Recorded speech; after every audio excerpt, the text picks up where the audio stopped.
As the curtain rises on the final month of the regular season, Middle Tennessee needs 3 wins in the last 4 weeks to become bowl eligible for the 9th time in the last 12 years. Tonight, their record-setting quarterback returns, hoping to steer their ship in that direction. But they face a hungry minor team from UTEP that hasn't stopped digging for that first victory. Is tonight the night, or will the Blue Raiders get back on track? We'll answer that question next, right here on BN Sports.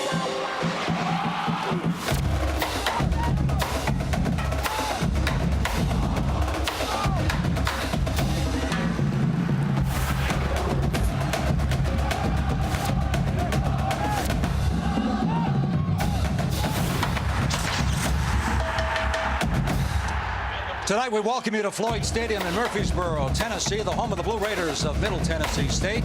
And tonight the Conference USA battles continue as the Blue Raiders play host to the Miners of UTEP. Hi everybody, Mike Gleason along with Brett Romberg of Miami University fame. Great to have you with us as we open up the month of November. And Brett, as we go deeper into the broadcast, we're going to talk about all the Conference USA teams that notched their 6th victory to become bowl eligible. Of course, Middle Tennessee State, as I mentioned, they need to win 3 of 4. So it's an uphill battle, but they hope to take that first step tonight with the return of their quarterback. And the return of their stud quarterback, Mr. Brent Stockstill. This young man is just exactly the B12 that this starving offense has been needing for a long time. This young man has just about every single record you could think of, but again, it's that lining up behind center that's going to give this offense a nice little boost that they've been looking for all year long. Stockstill only playing 2 games all season against Vanderbilt and Syracuse. Of course, he led them to the upset over Syracuse in the Dome. Yeah, unfortunately for him, he got dinged up, and one of the Syracuse defensive linemen ended up doing a belly flop on him, which put him out since about week 2. So he's looking for a positive big return, throwing some touchdowns and picking apart this UTEP defense. Brent, on the other side, Mike Price has come out of retirement to lead the Miners, guide them through the rest of the season. Now, offensively, he's been very candid. He said the offense is a work in progress at best. Defensively, he feels like they're good enough to stay in these games. Yeah, and unfortunately for defensive coordinator Tom Mason, he sees number 12, Brent Stockstill, lining up at the quarterback position tonight. But I'm sure he's developed a beautiful blitz package to try to contain Brent Stockstill and all his talents, whether it's running the football or throwing the football. And by doing that, he's got his 39-game veteran, Alvin Jones, at the middle linebacker spot to go ahead and contain him. On that note, we welcome in the 3rd member of our broadcast team, and Michelle Gingras is down on the field. She has more on the return of the record-setting quarterback from Middle Tennessee. Thanks, guys. Yeah, I spoke with Brent Stockstill about his return. He said due to the type of injury that he had, he's naturally a little bit nervous about taking that first big hit. He didn't take any hits this week at practice, though. As far as his throwing arm is concerned, offensive coordinator Tony Franklin said he threw the ball with extreme accuracy all week long, so we'll see how that translates to the football field tonight. Great point, Michelle. Of course, against Vanderbilt in the opening game of the season, he got hit 18 times, 14 times against Syracuse, and as you mentioned, the cheap shot that put him out for the most of the season. So it's going to be interesting. I can see why the entire coaching staff will be holding their breath tonight. Yeah, he came into this game really excited, and the reason being is because, my goodness, they've been dinged up quite a bit, especially since that Syracuse game. Even coming out of Vanderbilt, they did have a lot of dings and bruises. So tonight, looking to have their star quarterback back in the mix, actually one of their offensive juggernauts that usually puts up a lot of points for this program. Well, Brett, we saw Rick Stockstill pacing the sidelines down there for Middle Tennessee, trying to become bowl eligible for the 9th time in 12 years. There's Mike Price, 2 trips to the Rose Bowl when he was at Washington State. As a matter of fact, he was the National Coach of the Year 1 year at Washington State, and then, of course, leading UTEP to 3 bowl games, coming out of retirement to finish out the 2017 season after Sean Kugler resigned after the Army game. Take a look at the deep back. That's Ruben Garnett, ready to receive the kick from UTEP. UTEP won the toss and they deferred. So the Blue Raiders of Middle Tennessee coming off of back-to-back losses, trying to get back on track. And they will have the football first, and these Middle Tennessee fans with a chance to see the southpaw quarterback Brent Stockstill. Deep man Desmond Anderson along with Garnett. And ready to kick things off is Brady Viles, and this football game is underway. Line drive kick, and it's going to be out of the back of the end zone. So Middle Tennessee will start from the 25-yard line as they try to snap this 2-game skid. There he is, the southpaw, Brent Stockstill, 65 touchdown passes in his career. over 7,000 yards. He's been well over 60% all season long, except this year, ironically. This year he comes in at 59.7, but Brett, I'm sure those numbers are going to go up before the season's over. Yeah, there's no doubt about that. And unfortunately for them, it's just been a year of rattled injuries all year long, and especially with their star-studded players at wide receiver and running back.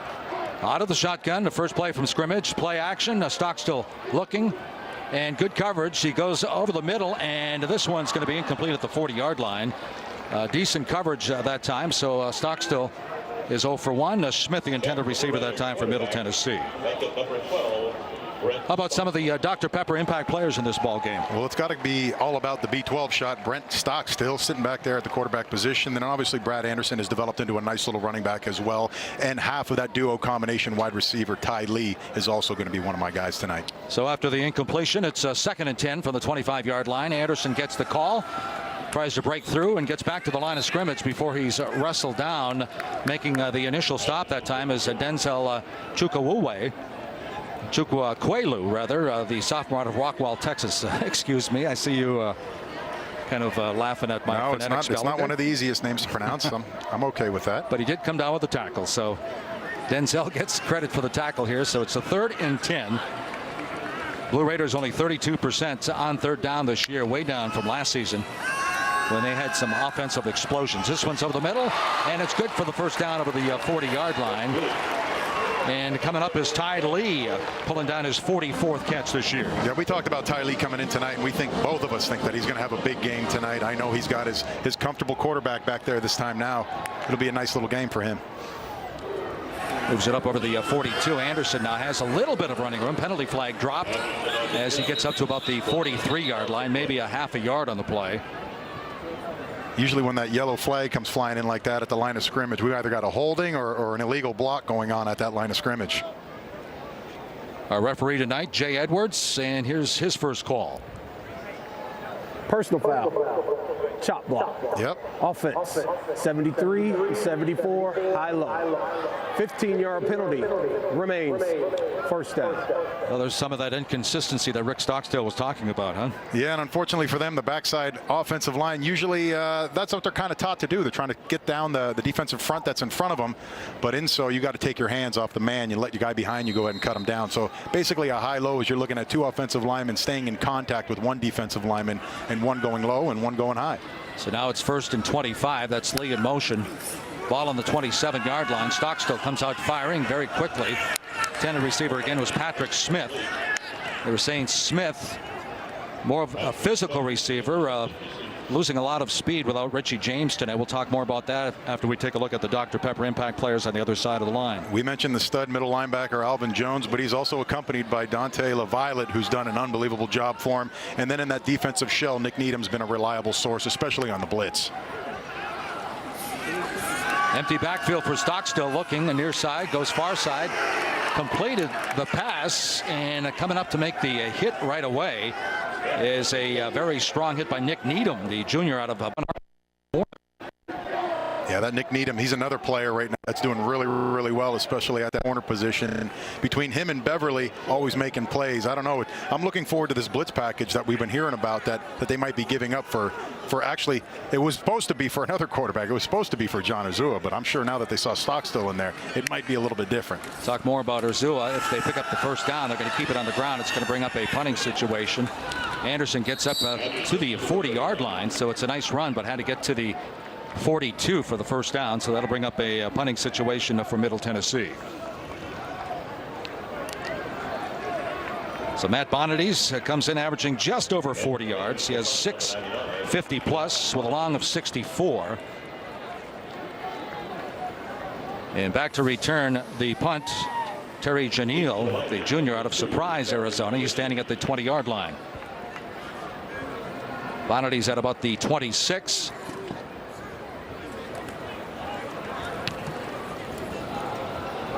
Spiral, and the fair catch is caught at about the 17.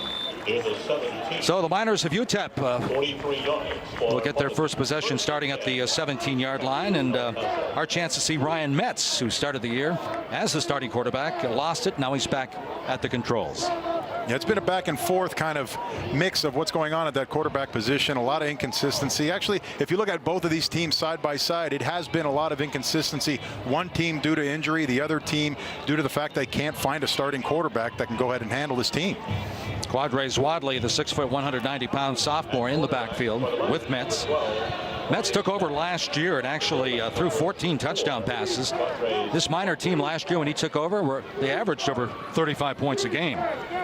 Not the case this year. Wadley gets the first carry. He's wrapped up immediately by DJ Sanders making the initial contact at about the 18-yard line, a gain of maybe 1. There's Metz at 6'3", 205, junior. Boy, Brett, I know when you were at Miami, you rarely lost, if at all. But I mean, Metz took over, hit 65% last year in 7 starts, 14 touchdowns.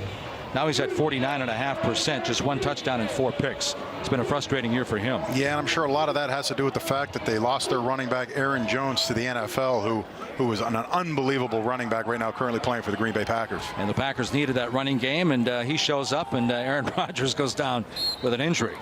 I mean, I guess that's football, huh?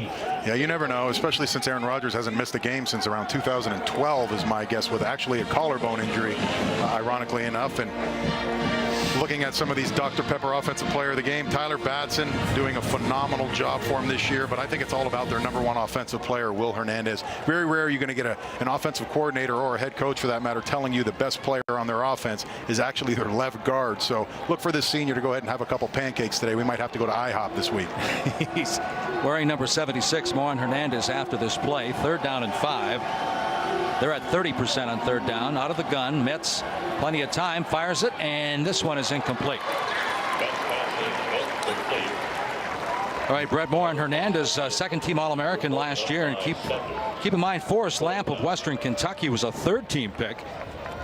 And he was a star at the combine, and of course he went to the Chargers, but he's out with an ACL. But if he was 3rd, Hernandez was 2nd, so they expect him to go fairly high in the draft, as you mentioned. Yeah, Hernandez is going to be one of those picks that is going to be a sleeper in the draft, but I think he's going to be a first-day guy for sure. Alan Luna on the punt now, inside his 10-yard line. Blankenship backpedaling inside the 30, so it's a good kick by Luna. And Blankenship gets up over the 35 to about the 37-yard line. Miller Armstrong got in there really quick. He came down the field so fast, nobody had a hand on him coming off the line of scrimmage. That was a great job getting to that tackle. 10:39 to go. It's scoreless here in Tennessee. When we come back, Blue Raiders have the ball on the 2nd possession. College football on beIN Sports is presented by Dr. Pepper, the one fans crave.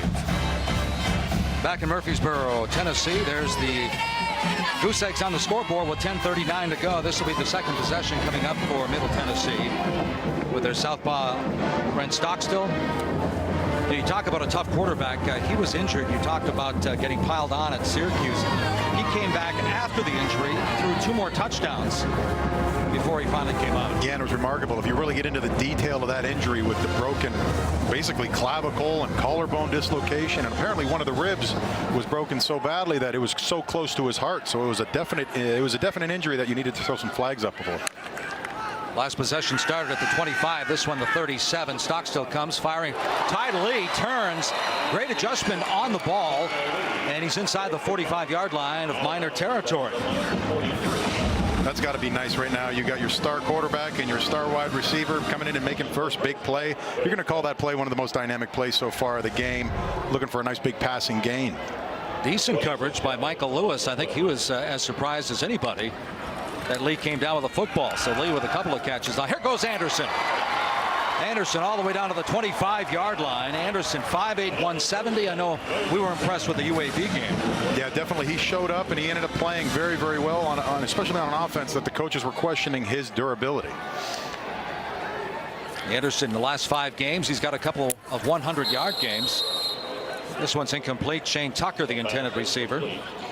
On the play previous, Shane Tucker delivered a nice little block on that end around where they pulled the backside guard, Chandler Brewer, and then they ended up falling up with the motion of Tucker and going ahead and laying a nice little block out there to get him some spring yardage. Tavares Thomas, the converted linebacker, in the backfield now with Stockstill. Rick Stockstill, the head coach, said we'll see him more and more. And first, of course, he was used as the Wildcat against FIU. 6 carries, 3 touchdowns. Here he gets the carry, finds a hole, gets inside the 15-yard line, down to about the 14. The other penalty flag dropped at about the 19-yard line. Yeah, unfortunately, I think this one might be going against the wide receiver on the play. I think Tucker might have got a little bit aggressive on that corner that was pressed up against him on the line of scrimmage. Number 55. Oh, no. 10-yard penalty remains. Second down. I guess wrong. It's Carlos Johnson got the call, huh? Yeah, the right tackle.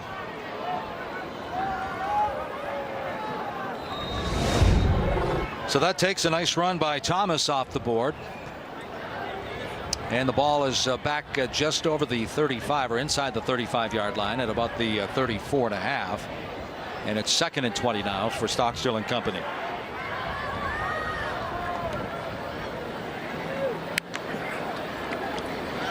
Stockstill, far side, and this one's almost picked off.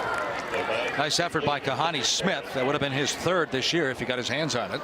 You can see the game plan that's starting to develop right now on the offensive side of the football for Middle Tennessee. They're trying to keep Brent Stockstill behind the quarterback position, a little bit more active. He's moving the pocket a little bit. He's doing a lot of boots and waggles, keeping that offensive line on like a zone along the line of scrimmage. So you're very rarely going to get a lot of standstill throws out of him tonight, especially being very cautious about his injury and the fact that who knows if that bone is 100% healed as of right now.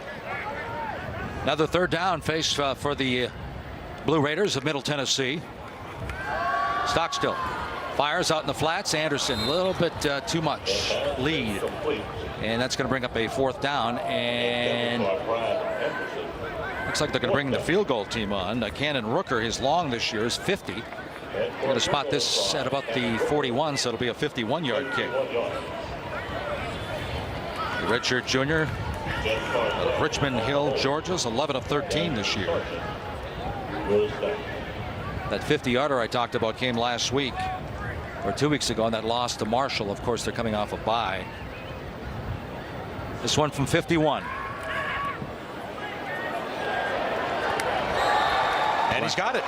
Plenty of leg behind that one. So 12 of 14 on the season now for the redshirt junior.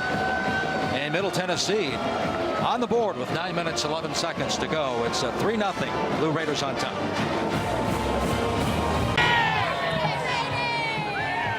And back in Middle Tennessee, 3-0. The Blue Raiders on top after the 51-yard field goal. Not only the long for the season for Rooker, but a long in his career for the redshirt junior. So once again, Mike Price watching his Miners come from behind. See Middle Tennessee, they've scored now in the first quarter 6 straight games. And on the year, you look at Middle Tennessee last year, they've scored 30 or 30 plus 10 times. They've only done it twice this year, coming in averaging about 19 points, where last year was up close to 33 or 34 points a game.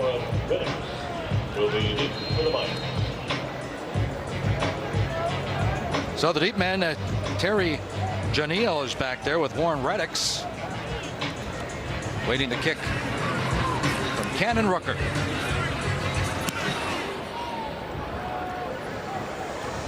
Janiel, yard deep in the end zone. He's going to come out. Gets out to the 15, maybe the 17-yard line before he's grilled by the special teams. Felton making the initial contact on the kick coverage team. Yeah, Terry Janiel's done a really good job on the kickoff return for UTEP this year. He's 4th in Conference USA, actually averaging about 24.5 yards on that kickoff return special teams. Yeah, that's a great point you bring up. The last 2 weeks he had a 59-yarder and a 41-yarder. This time he gets out to about the 17-yard line. That's where they'll spot it, and that's where Ryan Metz and the Miners will open up this possession.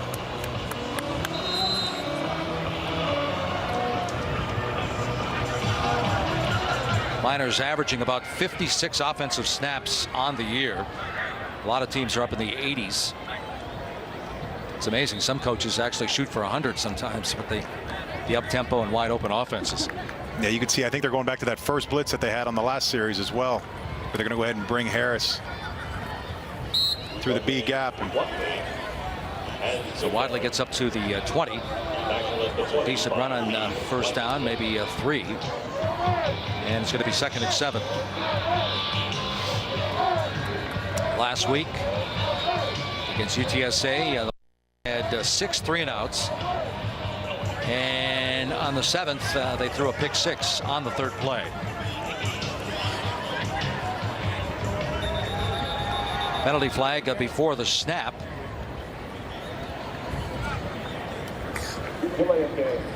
Offense. 5-yard penalty remains. 2nd down. Wow, it didn't seem like that long. Yeah, it didn't seem like. I think it caught Brian Metz by surprise as well. That caught me by surprise as well. I think a lot of the guys are standing on the field with their palms up, wondering what was going on, because that clock ended up ticking down relatively quick. See some of the low-scoring teams. UTEP at 12.5, Rice at 13, and Charlotte at 14.5. So, unfortunately, 3 from Conference USA on that graphic. The play clock only reset to 25. So 2nd down. Yeah, that was awkward, wasn't it? Apparently the clip was only at 25 seconds, so it looks like it's just going to go to 2nd down and keep the ball where it's at.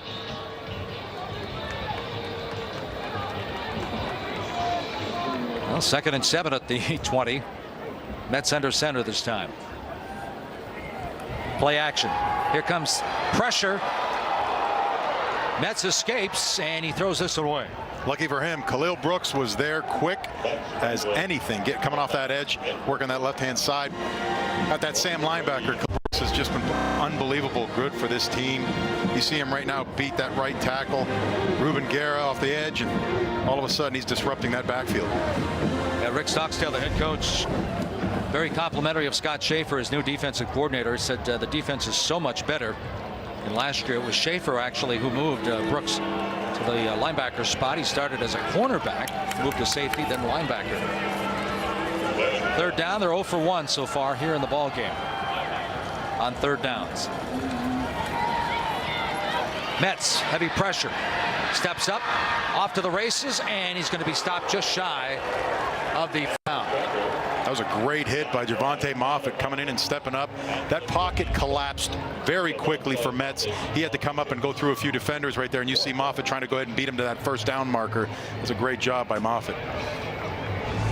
Heck of a collision there as Metz goes about 205. Moffitt a 200-pounder. Team as they come up maybe a yard and a half shy. That was a great 3rd down stance right there for Middle Tennessee. Blankenship goes deep along with Ty Lee, so it's the first time this year anyway, and that I've seen the Middle Tennessee drop 2 back on the punt return. Line drive kick this time for Blankenship, gets it at the 25. Plenty of time to run, trying to turn it up. Good coverage so far for the Miners, and he stopped shy of the 35 at about the 33-yard line. And so the Blue Raiders, with 3 on the board with a 51-yard field goal, they'll take over at about the 33 here in Murfreesboro, Tennessee. 7:20 to go, quarter number 1. Welcome back to Murfreesboro, where the Blue Raiders are leading 3-0, and it's the 36th annual Salute to the Veterans and Armed Forces game tonight at Middle Tennessee, and they've partnered with a local organization called A Soldier's Child. The main focus of that organization is to serve the children of military personnel who lost their lives on active duty. And tonight, to honor those families, the Blue Raiders will be wearing this specially designed helmet with the stripe right down the middle that bear the names of the children's military parents who have lost their lives. It's just one of the many ways that they're honoring the families and the children in tonight's game. Back to you. Thanks, Michelle. Rick Stockstill addressing that earlier this week, saying it's the least they can do, but those families deserve so much more. As Michelle said, the 36th annual. This drive will start from the 35-yard line, so they've been at the 25, the 37, and now the 35. Last drive went 6 plays, resulting in a 51-yard field goal by Rooker. They swing it out to Ty Lee. Ty Lee trying to weave his way. He does. He spins his way over the 40 up to the 45-yard line. Well, Brett, I thought he was hemmed in, but I guess not. Coming all the way from the boundary, coming across the football field. Ty Lee goes in motion. Right away, Brent, go ahead and get them that football. And great blocking on the outside by some of his other wide receivers, Shane Tucker being one of them. And then coming across, you saw unbelievable Jimmy Marshall going in there as well. Great play by those guys. First down,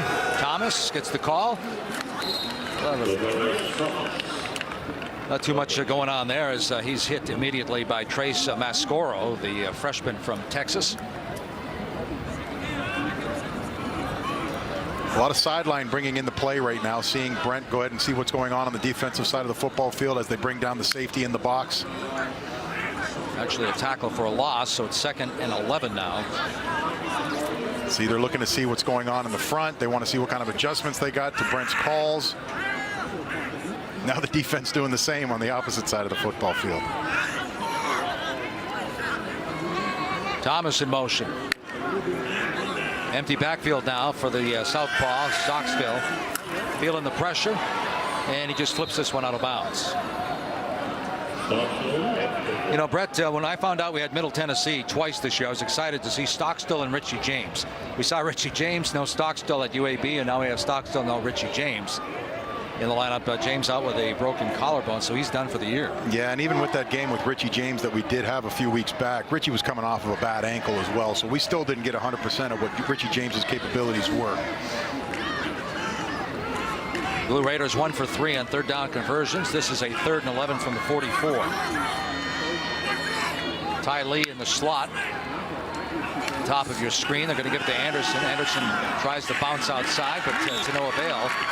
He's going to be brought down immediately. Coming up is Justin Rogers. Yeah, Justin Rogers basically dish-ragged his block right there, and unfortunately dealing with a younger wide receiver who is ultimately a lot smaller, which is Ty Lee, who I'm referring to. He can't handle a big corner like Justin Rogers, who's about 5'11", 190 pounds, and Ty's given up about 30 pounds to him. There's Janelle back at the 18-yard line.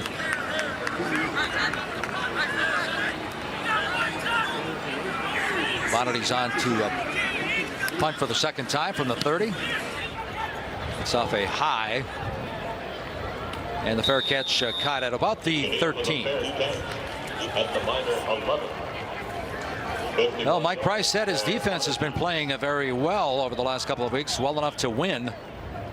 Now the offense, he said, I thought it was interesting. There was a quote where Mike Price said he's not sure if the offense, they don't know who they are, or they know who they are and they don't like it. But he said they're making small strides, not as big as they'd like, Brett, but he said they're not moving backwards anyway. Well, you're dealing with a coaching change, number one, and especially coming off of a coach like Coach Cougs. He was one of those coaches that looked like he ruled with an iron fist. He was a very intimidating individual. He was kind of like that bulldog in the locker room, but the guys really loved and respected him. And then you're going to go ahead and bring in a new coach. That always shakes things up a little bit. Well, you saw that defensive graphic. They've really improved defensively. This is Reddix with his first catch. Gets up to the 20 before he's stopped by Mike Minter. Mike Minter needs to go ahead and grab his shoe. I think as soon as he planted his foot in the ground, that turf ended up grabbing his shoe and peeling it off his foot. Better hurry up and get your shoe back on.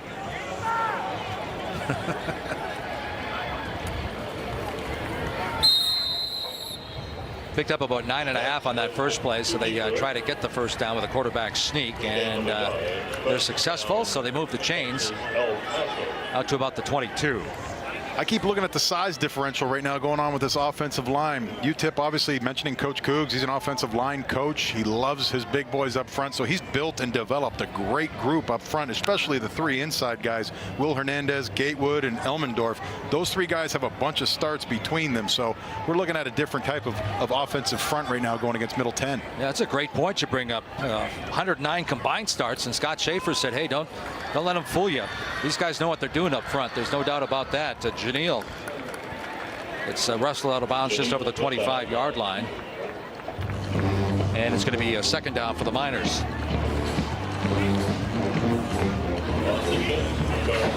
You can see them slowing down the pace a little bit now, getting into a huddle.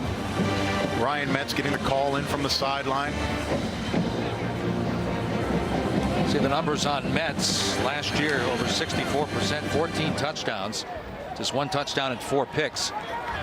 As a matter of fact, Zach Greenlee got the start in the last game, and Mike Price said he had a sit down with Metz and explained exactly why he wasn't starting, gave him a few drills to work on. Great penetration that time. It looked like Darius Harris busted in from the linebacker spot, number 30, to make the initial contact on Wadley. And that conversation always kind of becomes a little awkward, especially when you're losing your starting job due to the fact of your performance, not due to an injury. So I imagine that talk with Greenlee might have been a little bit disheartening as well, especially Hartley coming back in the second quarter and leading the team back last week to bring it within 3 points before the half. They were down 17-0, and then all of a sudden they march back and back up and down the football field and go ahead and get 14 points. And then all of a sudden you're not starting the next football game. Another third down situation for UTEP. This is 3rd and 8. Metz from the gun, fires. Janelle, penalty flag dropped. He spins over the 25 to about the 27. But again, the yellow hanky hit the turf back behind the 20-yard line. They had a lot of movement in that defensive front. They were slanting in towards the center, and I believe my man Will Hernandez is going to get flagged with this play. Holding. Offense, number 76. That penalty is declined. 4th down. Yeah, he got beat. His feet were in cement a little bit, and you saw that pinching 3 technique coming inside on his shoulder. The 3 technique is usually lining up on his outside shoulder, and he's crossing his face extremely fast, and his feet might have been in cement right there to go ahead and move his feet and block him up. He ended up just grabbing him and taking him to the ground.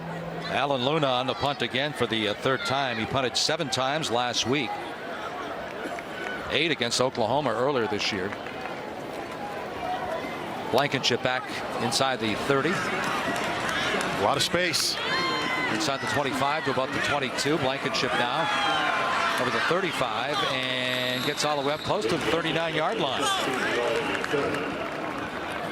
So Reed Blankenship, Scott Schaefer said a few complimentary things about this true freshman as well. He said he'll be playing a lot of football beyond his college days if he stays healthy. Yeah, they like him right now. He's got 42 tackles so far on the year, and he's got a nice amount of tackle for losses as well. I believe he's got 5 tackles for loss, so he's moving quickly and learning even faster. Middle Tennessee starting from the 33-yard line.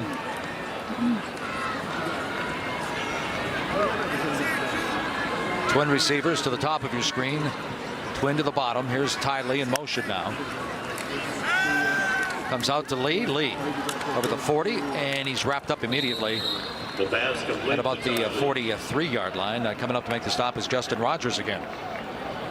I like the play going so far right now by Coach. He's got these offensive linemen running sideways, fast, trying to get out there for a quick screen, and all of a sudden they're just leaving it up to Brent Stockstill to make the decision to throw back into the boundary. Inside 2 minutes of the first quarter now, 1:54 and counting.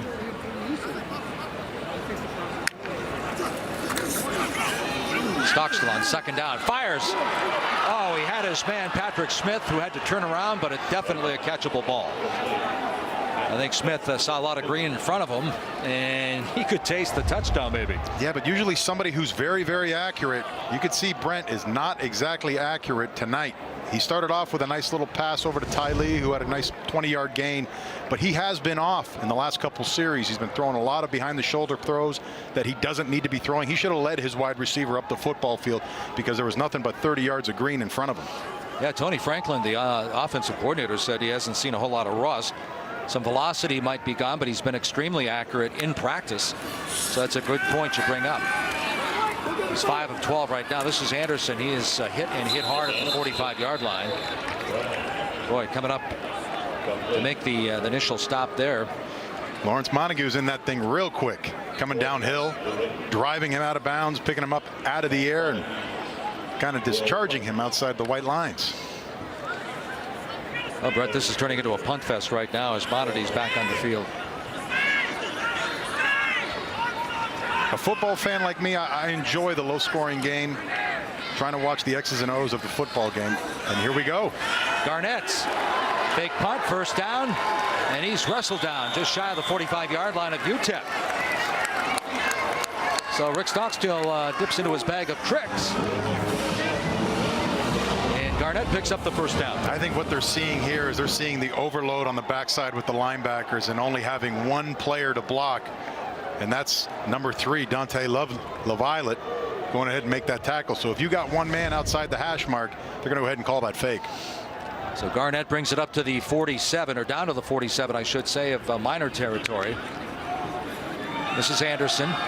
Anderson cuts it back, and there's going to be a penalty flag. Wow. Oh, my goodness.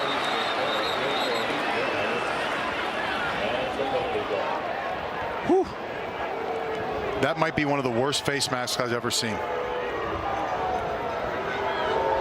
You just mentioned the linebacker too, LaViolette. Face mask. Defense, number 3. 15 yards from the end of the run. Automatic first down. Yeah, Dante LaViolette might have been a little upset with the previous punt call. And it looks like he was taking it out on Brad Anderson right there. But that's by far probably the worst face mask I've seen. Wow. Spun his head all the way around and then dragged him to the football field. Moves the ball all the way down to the 25-yard line. Play action. Going for broke. Has it. Touchdown. Ty Lee.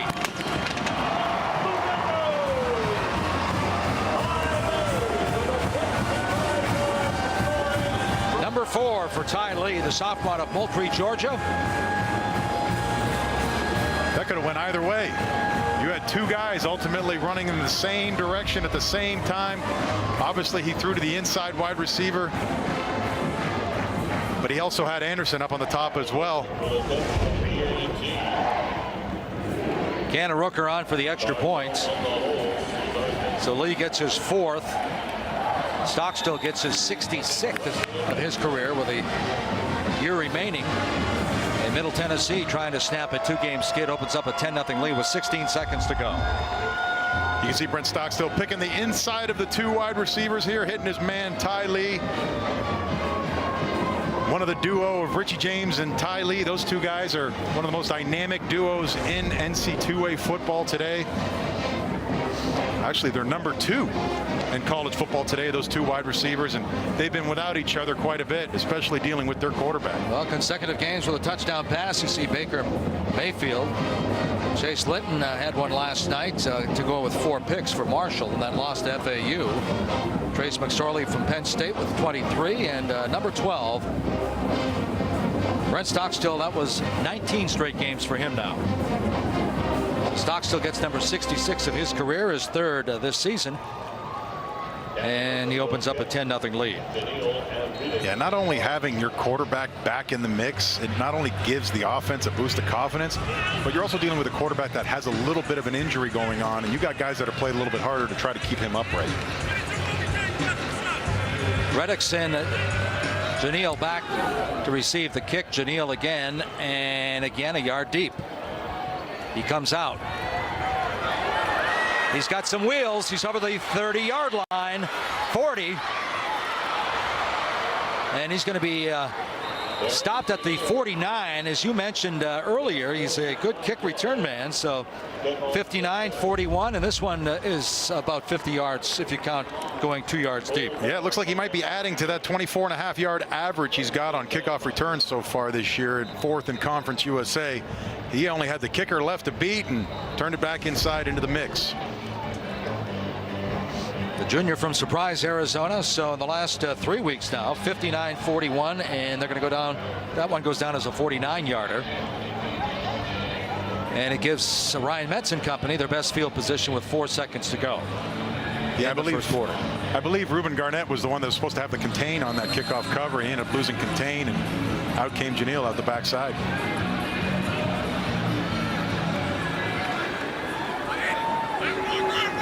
Final play of the first quarter, starting from the 49. It's going to be play action, and a diving stab by Augie Torres, the 270-pound junior out of Buffalo, New York. And Metz did what he had to. He had to get rid of that one in a hurry. Yeah, Blankenship came blazing off the end, and right there you're supposed to have your right tackle or your tight end screaming to that pulling guard. The pulling guard was Will Hernandez to hurry up and get down the line of scrimmage and pick up that guy on the end of the line of scrimmage, or else your quarterback's going to get lambasted like he just did. Well, Scott Schaefer says he likes pressure. We've seen it a couple of times here in the first quarter. We played 15 minutes here in Murfreesboro, Tennessee. We head for the second quarter now with the Blue Raiders sitting on top of the Miners of UTEP, 10-0. Back inside Floyd Stadium on the campus of Middle Tennessee, it's 10-0 Blue Raiders on top after 15 minutes as we head for the second quarter right now. And you look at some of the numbers that first. You see passing yards for Stockstill 82, but 77 of the 82 going to Ty Lee with 5 catches.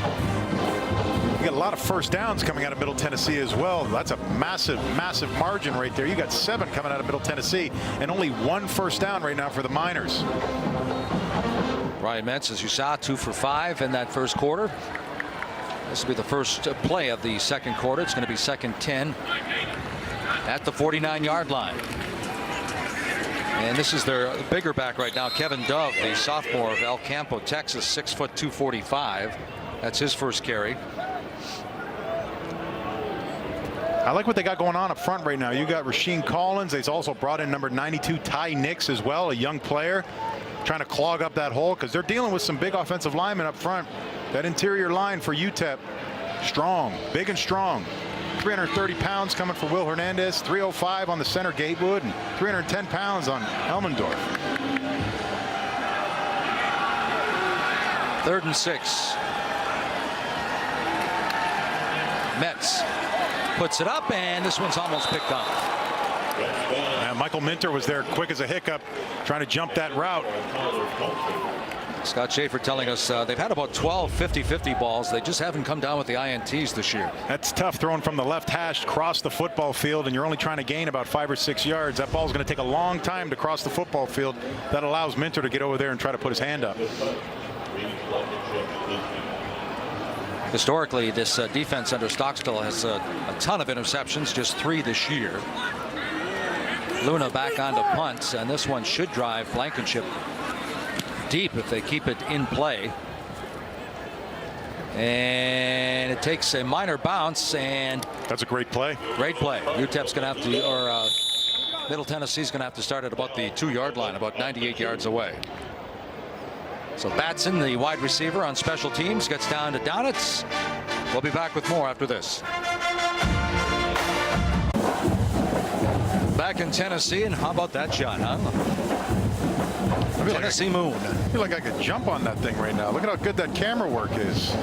Well, you talk about bowl eligibility. Of course, Middle Tennessee, they need 3 wins in their last 4 games. So Marshall was the first to get their 6th. The Florida Atlantic picked it up last night. North Texas today. UAB today. So Bill Clark's a bowl eligible again. FIU and UTSA going at it tonight. And the winner of that game will become bowl eligible as well. I'm wondering if that bowl eligibility go ahead and sealed that deal for the contract extension they gave Coach Clark yesterday. Well, he was bowl eligible in his first year, 2014, and then they pulled the plug on the program, and now he's bowl eligible again. Stockstill, first play, deep in his territory, and looking for Ty Lee. Ball's incomplete in coverage. Kalon Beverly. Well, that came right up the gut. Those interior offensive linemen need to do a better job of that. If they wanted to test Brent Stockstill right now, you could see. That's the first one of the night. I hope that didn't shake the offensive coordinator, Tony Franklin, up a little bit. Everybody's holding their breath on that one. On the year, they've been sacked 18 times, but as Tony Franklin said, Stockstill probably has a little quicker release than John Urzua. Less chance, of course, to get sacked. Keep this one on the ground, shy of the 5-yard line, out to about the 4. I think the interior line heard me on that one because I saw a bunch of pancakes on that play. They drove their men 3 or 4 yards off the line of scrimmage and had a few pancakes on it. Took it personal. I like it. Yeah, Tony Franklin had a great point yesterday. He said, you guys talk about Itavius Mathers and his 1,500 yards. He said, we had 3 linemen that left the team. One's in the NFL right now. 2 of the 3 were nasty. They were mean. And he said the offensive line really hasn't had that nastiness this year. Just 1 for 5 on 3rd down tonight. It's 3rd and 8. From the end zone, Stockstill fires, and it's going to bring up a punting situation and a tight location for Matt Bonnides. He'll be kicking from the back of the end zone. Yeah, he was trying to connect with Shane Tucker there. Unfortunately for him, he was on the run like crazy as well, and they brought that defensive unit up the front, up the side, in the backfield, you name it. They were coming after him, looking for a safety to see if Brent had it in him or not. Janelle standing at about the 49-yard line of Middle Tennessee. So yeah, they're going to go ahead and keep feeding Janelle all night long. As long as he keeps running the way he's running and he's hot like this, they're going to put him and return everything tonight. Here comes the rush. Bonnides gets it off. And it's down at about the 40-yard line. Hustling down at for Middle Tennessee, number 69. That's Daniel Sargent, a long snapper, redshirt freshman. Well, how about FAU, huh? 5-0 right now as we head down the backstretch in November. 6-3 overall. Pat Chun definitely validated that pick, that's for sure. Yeah, Pat Chun, I wonder how long he feels he's going to keep Lane Kiffin at FAU right now. I don't know. I imagine he's pretty comfortable down there. He's in beautiful sunny Boca, Florida, and you know, the world's his oyster down there. They got the boat show going on in Fort Lauderdale this weekend down there. And next week we'll be at Marshall. That's a 6 p.m. Eastern kickoff time from Huntington as they take on the Hilltoppers of Western Kentucky. Penalty flag dropped and blows this play dead.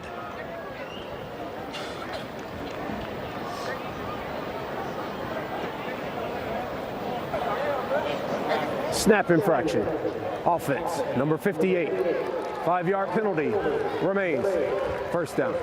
This is the one where I'm wondering if they brought in Tanner Stallings to go ahead and snap the football and bump over Darren Gatewood over to the right guard position.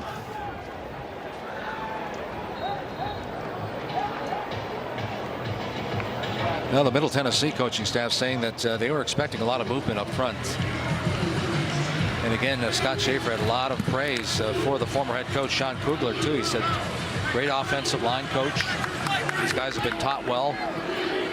Matter of fact, 12 sacks the first 5 games, just 2 in the last 3. None last week, and there's a sack right there. Boy, coming in and charging in that time. Number 20 getting the DQ Thomas, true freshman out of Oxford, Mississippi. Yeah, you had multiple options on this one. It depends who the left tackle and left guard wanted to pick, but that one, unfortunately, is going to go against Will Hernandez. He's supposed to keep sliding through the blitzing defenders. You also had Moffitt. You had a bunch of people coming off the edge over there. What a great blitz call. Pick your poison. So 2nd and 25 right now at the 45-yard line. That was sack number 16 on the year for the Blue Raider defense.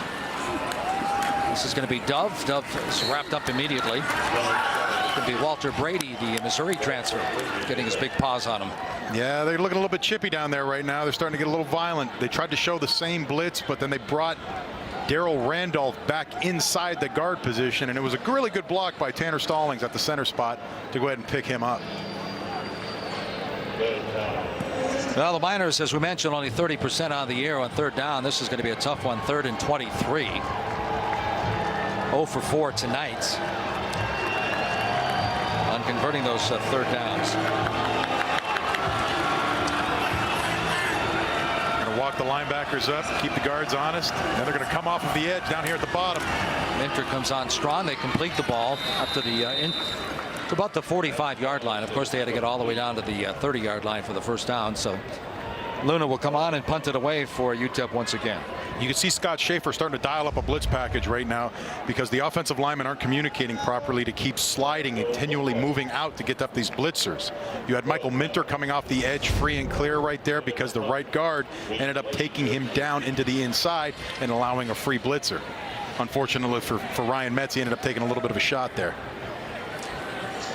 So Luna punting from about his 45. Blankenship standing at the 10. Luna's last punt down at the 2. Blankenship calls for the fair catch at about the 6-yard line.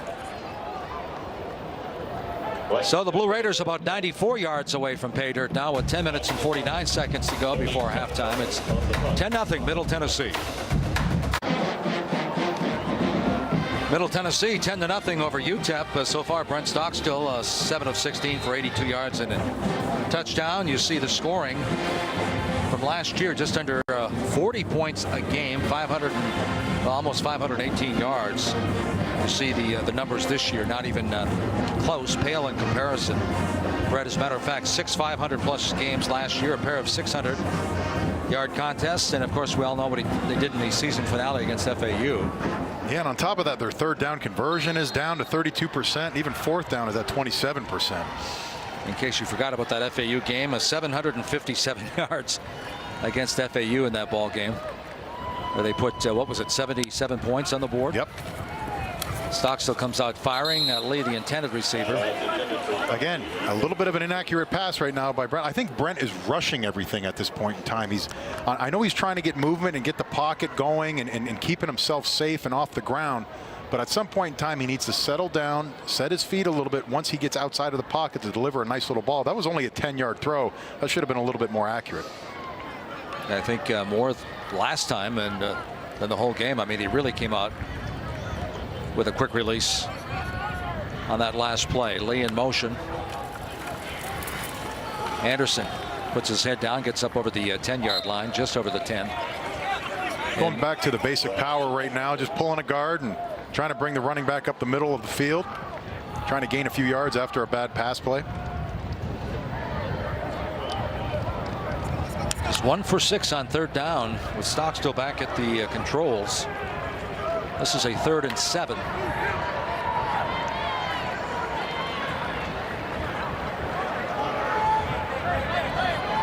Julian Jackson looks like he's getting ready to come off the edge down here. And then right now they're bringing in one of their linebackers as well, Lawrence Montague, to come in and try to handle this mix as well. Play action. Stockstill fires Tucker, and it's going to be incomplete. Another punting situation for Bonadies. Great coverage right there by Kalon Beverly. This young man's been playing some really good, stellar defense. He's got 3 pass breakups right now against UTSA a few weeks back. The guy's got 38 tackles.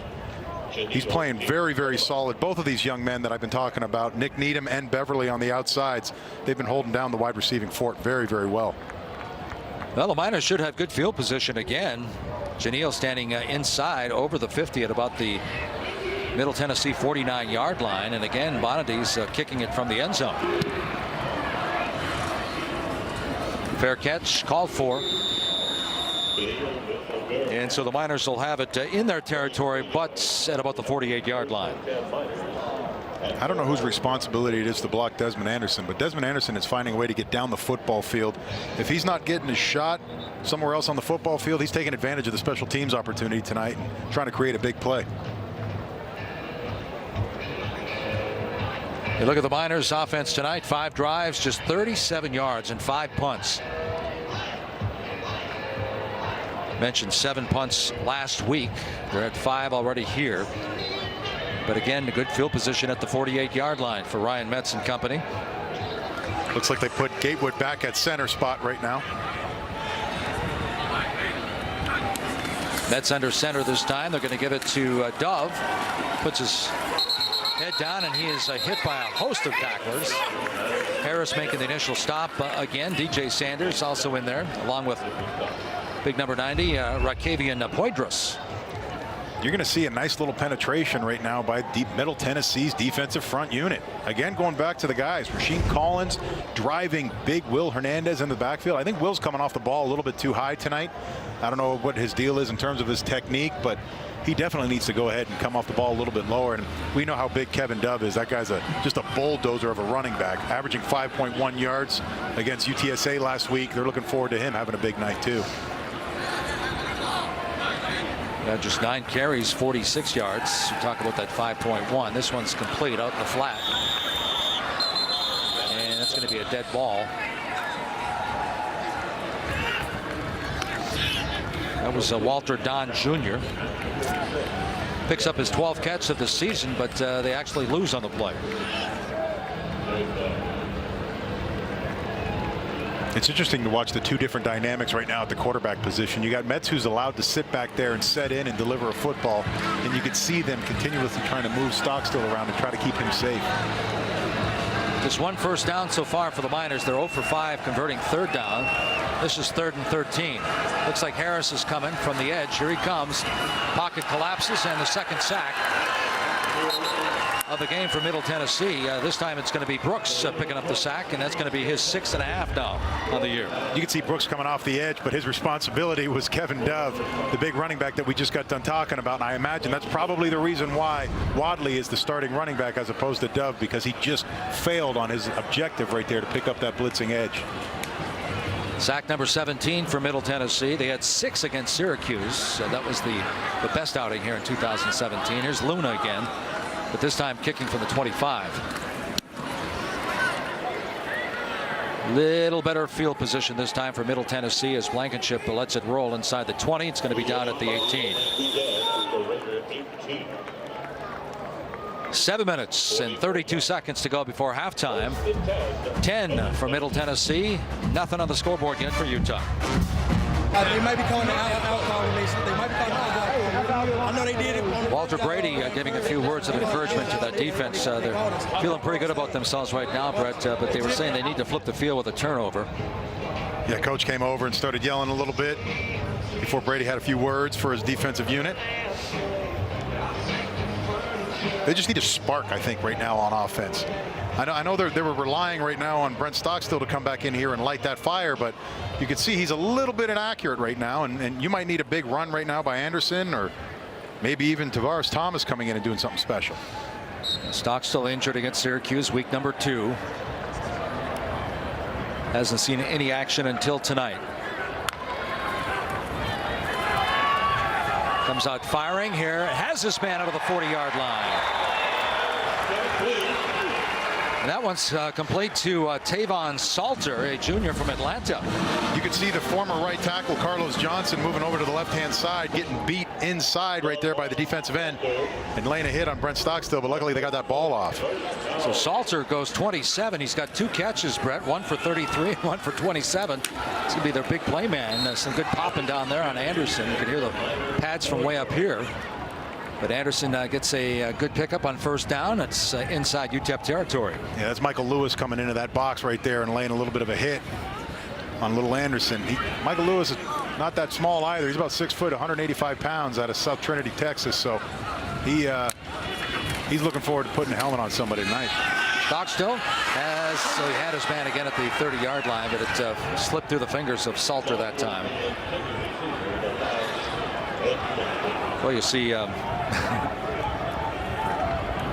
Kaylon Beverly talking some smack over there after the incomplete pass. The numbers on Stockstill, 8 of 20 for 109.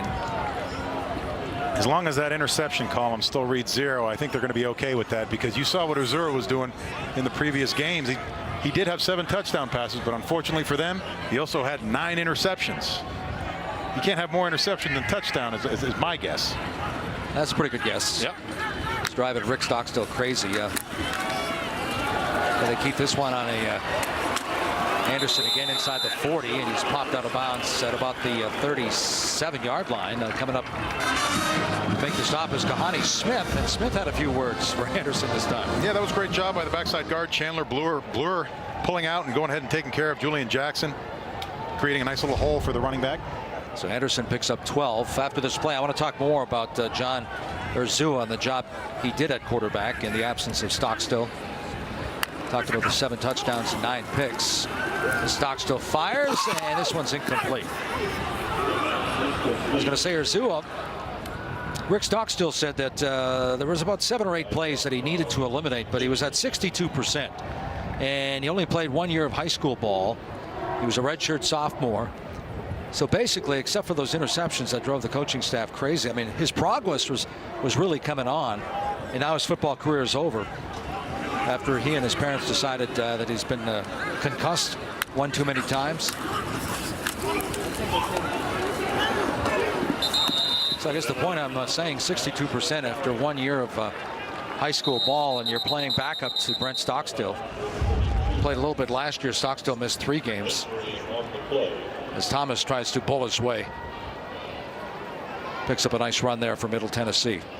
Yeah, we got an injured UTEP Pioneer on the ground right now.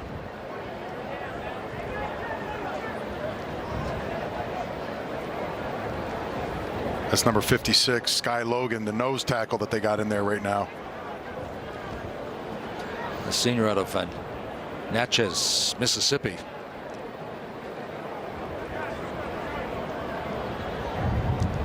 I don't think they can afford to lose this young man right now up front. He's responsible for having 3 fumble recoveries right now. He's 9th in the country at fumble recoveries, but you can see he's hobbling off this football field with the aid of 2 trainers. And it looks like he's limping on the same leg that already has one of those Don Joy knee braces on. So hopefully he might be okay to go back into this football game.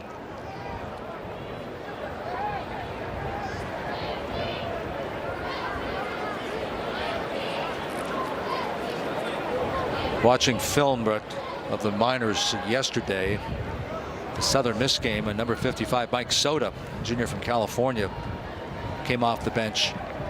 6'5", 285 junior. He was very active on that defense. Do not see his number, so he was not in the game. I was expecting him to come off the bench with the injury there to Sky Logan. Stockstill 2 for 8 now on third down conversions. This is a 3rd and 5 at the 33. They're overloading the boundary right now, but they're going to go back in motion with Ty. And this one's going to fall incomplete. That was Desmond Anderson trying to get a little bit active, get in there, get in the mix a little bit. He's running that Z pattern vertical, but that was a great job right there at the bottom of our screen by the corner, holding him down.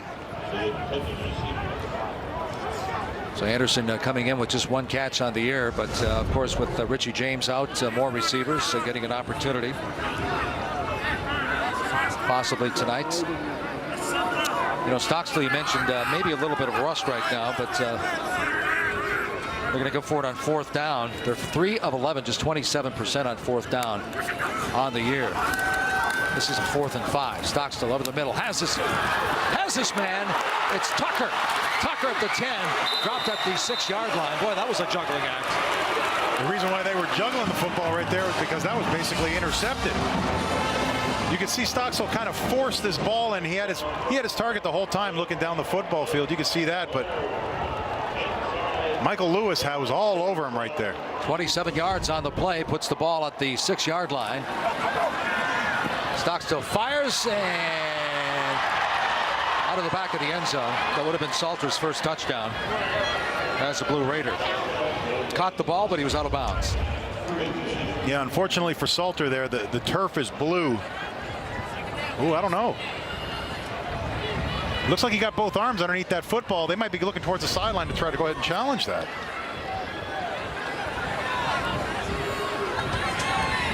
Well, so far, no challenge. I think you might have been right.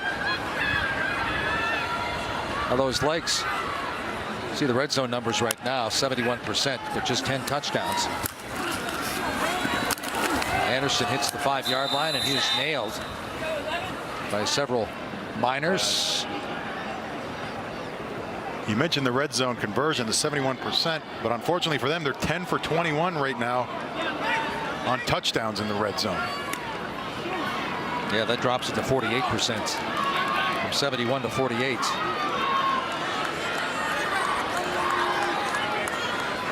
Coaches will tell you, got to score, can't be kicking field goals all the time. Come back and haunt you. Maybe that's one reason they're 3 and 5 coming into the ball game. Stockstill fires over the middle, has his 2nd touchdown. Jimmy Marshall. Coaching staff talking about Marshall, only a freshman. They said, boy, he's still learning, but he's going to be a good one. 6'5", 215 pounds out of Macon, Georgia. They like this kid a lot. He's got a lot of potential. He's got great ball skills. They said that when they watch film in practice, all of a sudden they see number 83 streaking across the practice field. Has great ability, athletic ability, and he's got great hands, and he's going to be a big target for this team in the future. Didn't they say they'd like to kind of groom him to be a big tight end like you guys had at Miami for so many years? Yeah, he does remind me of a Jimmy. Jimmy Graham might be another name that could be out there as well, but he's a little bit lean. He might need to put on a few pounds, but for the most part, coaches like what he's doing a lot. 11 plays, 82 yards in under 3 minutes, 2 minutes and 57 seconds.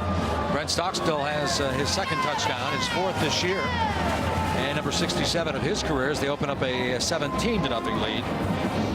You know, you mentioned that he wasn't as sharp as they would hope to open the game, but if he gets into a groove, that's bad news for the Miners, because you look at consistency, Brett. Stockstill was 66.7% his first year, 66.7% his 2nd year, so identical numbers there. 63% last year, and 59 in the 2 games against Vanderbilt and Syracuse. You talk about Middle Tennessee opening with Vandy, Syracuse, Minnesota, so 3 straight Power 5 teams in Stockstill. Rick Stockstill, the dad, saying that they took their lumps. They were really beat up after 3 games. Yeah, like what we talked about at the beginning of this football game. When you lose Richie James 9 plays into your 3rd game, you lose Brent the week before. all of a sudden you don't have a running back either, because Mathers has been out for a while now. So it's all your three big offensive juggernauts are gone. Janelle backs up a little bit deeper this time. It goes out of the back of the end zone. And so the Miners will start from the 25-yard line.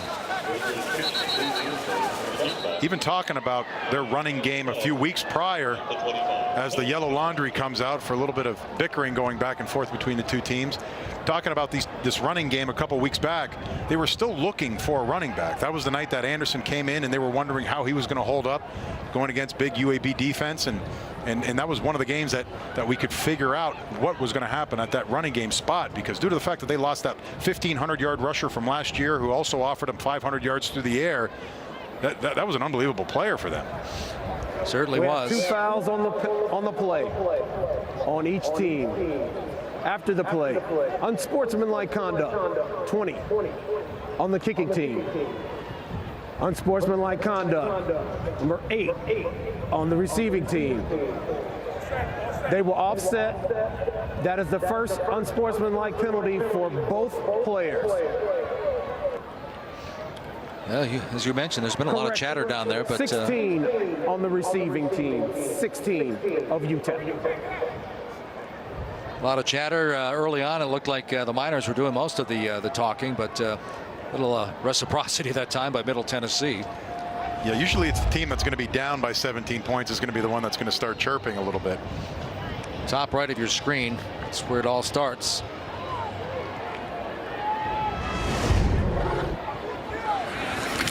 So they start from the 25. The Miners keep it on the ground. Pile moves up to about the 28-yard line. You were talking about Itavius Mathers, the 1,500 yards on the ground last year. They had a 1,000-yard rusher and a 1,000-yard receiver with Mathers and Richie James.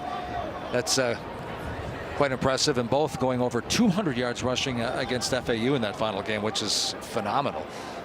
It's hard to wrap your head around that. The offensive firepower that this team went into this season having was phenomenal. It was tops in the country. You could line these guys up against anybody in the country in terms of their numbers, and they were coming out within the top 10. Betts comes out firing. He has Janelle up to the 35. He backtracked about a yard. What I like seeing is about 5 or 6 blue jerseys and white helmets surrounding Janelle as he's trying to get up off the football field. They're swarming right now. The defense, I'm wondering why a lot of people are sleeping on Middle Tennessee's defense as they crowd the line of scrimmage. Metz at 6'3", 205 goes for the first down on the quarterback sneak. Janelle had the first down, but he stepped back a half a yard. I believe they're going to give it to him here, though. So it's just over the 35-yard line, a first down. The Miners had a tough time picking up first downs here in the first half. They move it up to the 36-yard line with 3 minutes and 4 seconds to go here at halftime. That's their second first down of the evening. Metz comes out firing, and it's complete out to the 39-yard line. In coverage that time, Darrell Randolph, the redshirt junior out of Pensacola. Janelle with the reception. You can see again a blitz coming off the bottom of your football field screen here, and then all of a sudden you got these two guys tackling. I think this might have been a little excessive. You think? A little bit excessive. When you're crossing the big white line on the outside and you're still trying to tackle the wide receiver, that could draw a little bit of yellow laundry for you. Well, Harris could say he closed his eyes, didn't see that white right before the hit. 2nd and 6.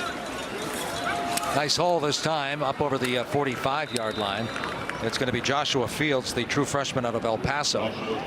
Mike Price had some complimentary things to say about Fields, only a freshman, averaging less than 3 yards, but pretty high ceiling for him. Schaefer's going to a little bit different blitz package right now. He's starting to come from the outsides, which is known as a saw blitz, when you're going ahead and pinching your 2 defensive ends in, but you're bringing outside pressure from the outside of the line of scrimmage. Whereas before he was doing stunting and bringing them on the inside and then looping your defensive ends outward. So as you see right now, starting center Darren Gatewood sitting on the ground as trainers tend to him. You can see why Coach Schaefer is going ahead and switching things up a little bit because they did have an issue with sliding to those blitzes on the offensive line. And you had mentioned the experience up front earlier in all the combined starts. This would be number 20 for Gatewood. Hernandez 46 starts at that guard position. Elmendorf 28 starts. So they've got experience up front. But as Mike Price says, that offense a work in progress. And again, this is a big loss for them right now. If he can't come back in the football game, center Darren Gatewood, he's the caller. He's the signal caller when it comes to the line of scrimmage and how these young men are going to be blocking the defensive unit. So obviously Tanner Stallings is going to be the one going ahead and snapping this football until they can get Gatewood back into the game.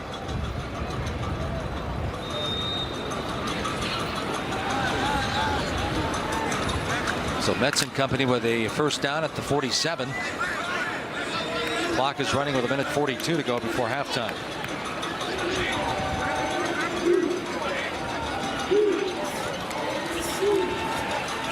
Metz sets up the screen pass. It's going to be Fields. Fields gets to the midfield stripe. And he's dropped. A shoelace tackle by Brooks that time.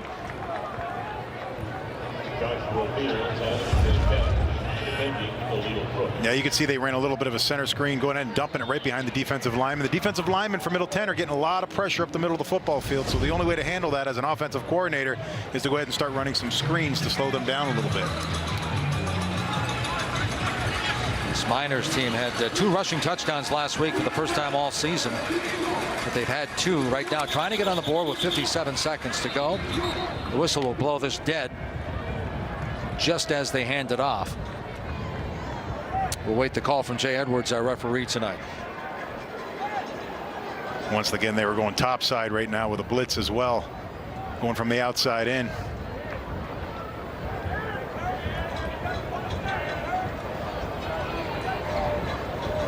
This Miner team averaging about 5 penalties a game, less than 48 yards. Not terribly egregious.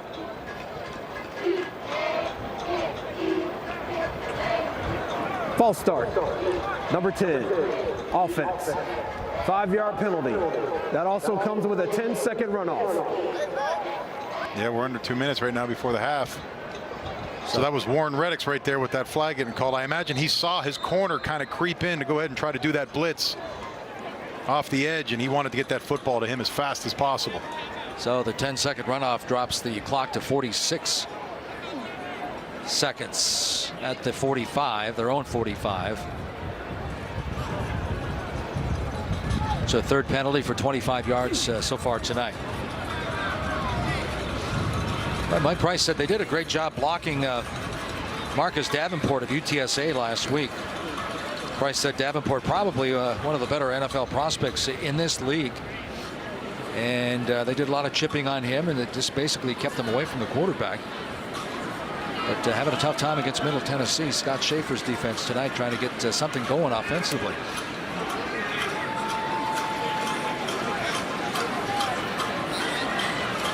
Talking about emotion in the game of football. Please put the game clock back to 56 seconds. Talking about the and emotion. There is no timeout charge to UTEP. To a football game. Last week you had Aaron Jones show up and try to create a little bit of a spark, and the minute that he walked on the sideline in that second quarter, all of a sudden the offense went ahead and scored 2 touchdowns. So this game is definitely an offensive driven game. A lot of mentality involved in this. Last time Aaron Jones faced Middle Tennessee, he rumbled for 147 yards on the ground. Reddix, the intended receiver, falls incomplete. Yeah, that day they had about 250 yards rushing against them, I believe, on 48 carries. So third down again for Metz and company. 1 for 7 tonight on third down. This is a 3rd and 12 with 52 seconds to go. They have not surpassed 300 yards in total offense in a game this year. On top of that, they've been giving up sack after sack after sack up until about 3 games ago. They've only let 2 sacks happen in the last 3 games, and then before that they had 12 sacks given up in those 5. Metz fires to Reddix. Reddix just shy of the 50. He's going to be dropped at the 48-yard line. Moffitt coming over to make the stop, and it's going to bring up 4th down. It was a great job by Reddick's hit across the middle, grabbing the ball that was way, way behind him. That was an inaccurate throw and spinning out. You can see the athleticism of Reddick's, and they're going to continue to try to get him the football. He's been trying to make a little bit of work tonight. Well, there's only 25 seconds to go, but they're going to punt this away, or maybe.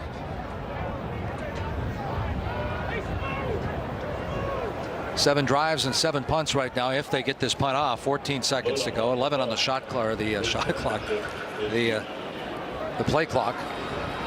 This basketball season is coming up. It is close. It is the NBA season. It's going to be a penalty. Not that it's going to hurt him that much. Play clock ran out. And now. I've always loved this part right now. Nobody knows whether to go to the locker room or not. First half. They're going to end the first half. There's actually a 2-second differential, but no penalty. They're going to end the first half. So we played 30 minutes of the 60. So Rick Stockstill, 30 minutes away from getting back on the winning track, and Mike Price will head for the locker room and try to make some adjustments here. And momentarily, we'll head down, and Michelle will have Coach Stockstill on the sideline. So a couple of touchdown passes and a 51-yard field goal by Rooker. That's the scoring so far in the first, as we go down and check in with Michelle. Coach, you went for it on 4th down in the first quarter. How much of that was to give your offense a little bit of confidence, get that momentum in your favor? We needed some momentum because we had 2 nice drives, but we stopped ourselves with a holding penalty and then the chop block. So we were moving it well, and I just didn't want to come off, with another missed opportunity. So I thought that gave us a little shot in the arm. It's natural for Brent to be a little tentative coming out. How do you think he's settled in this first half? Played really well, we had a couple drops there, on some deeper balls. I think he's done really well. I'm really proud of how he's played so far. All right, thanks, Coach. Back to you guys. Well, Michelle Stockstill so far 10 of 25 for $141, 2 touchdowns. As the BN halftime report, we're going to send it down to Miami. Jeremy St. Louis, Randall, DJ, Donovan, take it away. Thank you very much, Mike. What a first half that was. I mean, not surprised to see Middle Tennessee certainly out in front, considering that UTEP have had their struggles on offense all season long, and it's continuing in this game. Only 3 first downs in the first half, and as Mike mentioned just before the break, they have not surpassed 300 yards offense in a game this season. Back here in our Miami studios, as mentioned, Donovan, Randall, and DJ. Gentlemen, when we were getting ready to talk about halftime, 2 words came to mind: spring practice. I mean, when you watch this game, you really have to figure out the identity of Middle Tennessee State, which we don't know what Middle Tennessee at this particular point, their identity now with Stockstill coming back. He's thrown the ball way more than I expected him to in the first half. Yeah. And then from the opposite side, I mean, UTEP's really just trying to find something. Something I mean, they haven't. Something. You know what I mean? They're not good on offense. They're not good on defense, and they can't get anything special going on special teams. Is the situation right now that Middle Tennessee are holding themselves back, considering what you've seen from UTEP? In terms of the score should be more? I mean, yeah, well, UTEP's defense is keeping them in a little bit because their offense really isn't doing nothing. And when I looked and I saw, the yards, you got 52 to 213. You got 3 first downs to 10. The first thing I thought was time of possession. And if you look at time of possession, they've had the ball equal amount of time.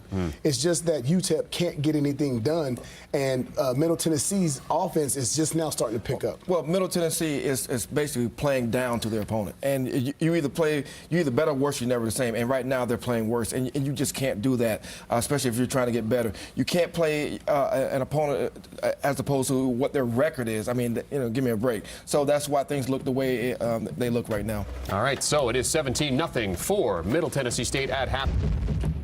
Welcome back to the halftime show. We're getting ready for second half kickoff between Middle Tennessee and UTEP. It is the Blue Raiders up by 17 on the Miners, who are certainly struggling. Only 3 first downs in the first half. If you're making adjustments in the second half, if you score another touchdown if you're Middle Tennessee, do you take Stockstill out or you keep him in there to get his reps? You keep him in. You keep him in. I think that's important for him. Yeah, keep him in and just try to, continue to build on what he's doing so far. Keep him in, let him work on his conditioning, but do not let him sit back in that pocket and take hits. Yeah, that would be my biggest fear, is that he's going to get something. For UTEP? Pray. We're back to that, are we? We're back to that. We're back to that. Right. Yeah. All right. That'll do it for the halftime show. Mike Gleason, Brett Romberg, Michelle Gingras will take over after the break through 30 minutes. It is Middle Tennessee up 17 on the winless UTEP Miners. Stay tuned. Second half kickoff is next. Unity.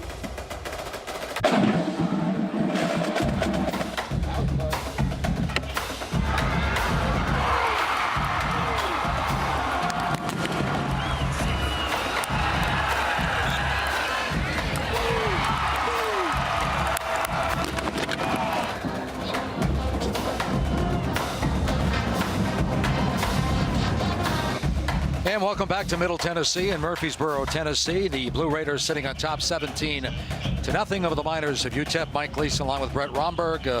Michelle Gingras down on the sidelines for beIN Sports. Great to have you with us. And well, it took a little bit, took a while, Brett, to get rolling, but Middle Tennessee started to put some points on the board. And you look at the Miners of UTEP are really struggling. 6 punts, 7 drives at halftime. Well, you see that I think Brent Stockstill settled down. That was the main point. In the beginning of the game, he had that one connection with Ty Lee, but then for the most part, the next couple series, I know it was a little bit of shooting yourself in the foot with a few penalties and stuff, but for the most part, Brent was just inaccurate. I know we interviewed Coach Stockstill going into the locker room, but I'm wondering if half of that part was the dad talking about his son being able to play for the first half of this football game versus his ability to throw the football. And you could see that he had balls that were thrown behind the wide receiver, over the wide receiver's head, but I think those jitters have been removed a little bit after throwing a couple touchdown passes. Let's check in with Michelle. I just chatted with UTEP's head coach, and he joked with me saying the biggest issue was that they put the JV team out there for the first half, and now they're going to put the first unit of offense on for the second half. But no, he said they need to do a better job of throwing the ball quicker. Said the defense has been keeping them in the games, and you also need to do a better job protecting their quarterback. I also got an update on both Sky Logan and Darren Gatewood. They're both ankle injuries, and both are questionable for this half. They're going to have to see how it feels when they're out there. All right, thanks, Michelle. Yeah, they did give up a couple of sacks, as you pointed out. Ryan Metz, 8 of 13, just 36 yards. Only 56 yards of total offense for the Miners at halftime, which is hard to wrap your head around. No, I know, and I think a lot of that inability to go ahead and get something going on offense was the fact that Schaefer was calling some really good blitzes in there to shake things up, and the O-line wasn't reacting well. I know they were trying to do a little mix-up between the center position and the guard position to try to create a little bit of difference, but it definitely didn't benefit their offense at all. Graphic mentioned Brent Stockstill. That's the 20th time he's had a multi-touchdown game. 6 times he's thrown for 4. And I'm sure Mike Price and company over on the Miner sideline hoping he doesn't get into a groove here in the second half, as he picks up a number of 66 and 67 touchdowns passes in his career. So Reddix and Janelle are back to receive the kick to open the second half, and Rooker puts the foot to it, and the second half is underway. So once again, Cannon Rooker kicks it out of the end zone, and so the Miners of UTEP will start from the 25-yard line. And the chatter continues. A lot of chatter going on between number 17 and number 15 with the Miners after they just laid a big hit on what ended up going down here at the bottom of your football screen into the boundary. I believe that was linebacker Chris Barnwell going ahead and laying that stick out there. Well, Mike Price was saying that for an 0-8 team, they practice well. They have a lot of enthusiasm, but they have been doing a lot of talking for an 0-8 football team here tonight. Yeah, that's one thing Coach always told us is if you don't have anything to talk about, just go in there and do your job. So as of right now, when you're down 17-0 opening up the second half, I imagine you just need to go ahead and get to your position and start doing your job and what you're coached to do. But how many games did you lose in college? That's a good point. In about 3 years, lost the first one and lost the last one. Wow. So undefeated the rest of the way. Yeah, yeah. Gatewood's back in the ball game for the Miners. They keep it on the ground. A good pickup on the first play. Up to the 30s, so they pick up 5. It'll be 2nd and 5 for UTEP. That's a good way to start to get this offense going. Looks like they changed up the running back spot a little bit as well, giving it the ball to Joshua Fields, allowing him to get in there and get a little bit of yards. He had a nice little 5-yard touchdown run against UTSA last week as well. Yeah, his first collegiate touchdown for the true freshman from El Paso. Matter of fact, 30 Miners call El Paso or Las Cruces home. 11 on the 2 deep from El Paso. A lot of homegrown talent. Metz feeling the pressure, and he just threw that one away, and he had to as Jordan Ferguson, another freshman from Atlanta, giving chase. Yeah, Jordan Ferguson went ahead and blew up that offensive line right there, coming off the edge. He ended up running like he fell into a game, a tackle-nose game. And unfortunately for Derek Emmendorf, he just didn't move his feet enough to go ahead and help him out. So 3rd and 4, 1 for 8 in the first half on converting third downs. Ball at the 31-yard line. Joshua Fields stays in the backfield with Metz. Works out of the shotgun.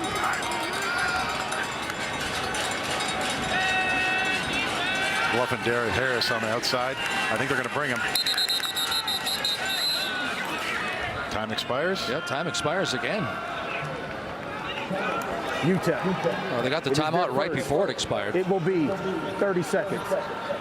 So they use up one of their 3 with 14 minutes and 16 seconds to go. I know that wasn't Coach Mike Price getting animated down there.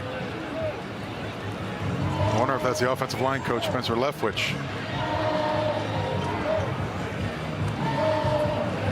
Well, in the victories, this Blue Raider defense, in the 3 wins, they've given up less than 300 yards a ball game. When you go back and you Mike Price, we mentioned the 1997 National Coach of the Year.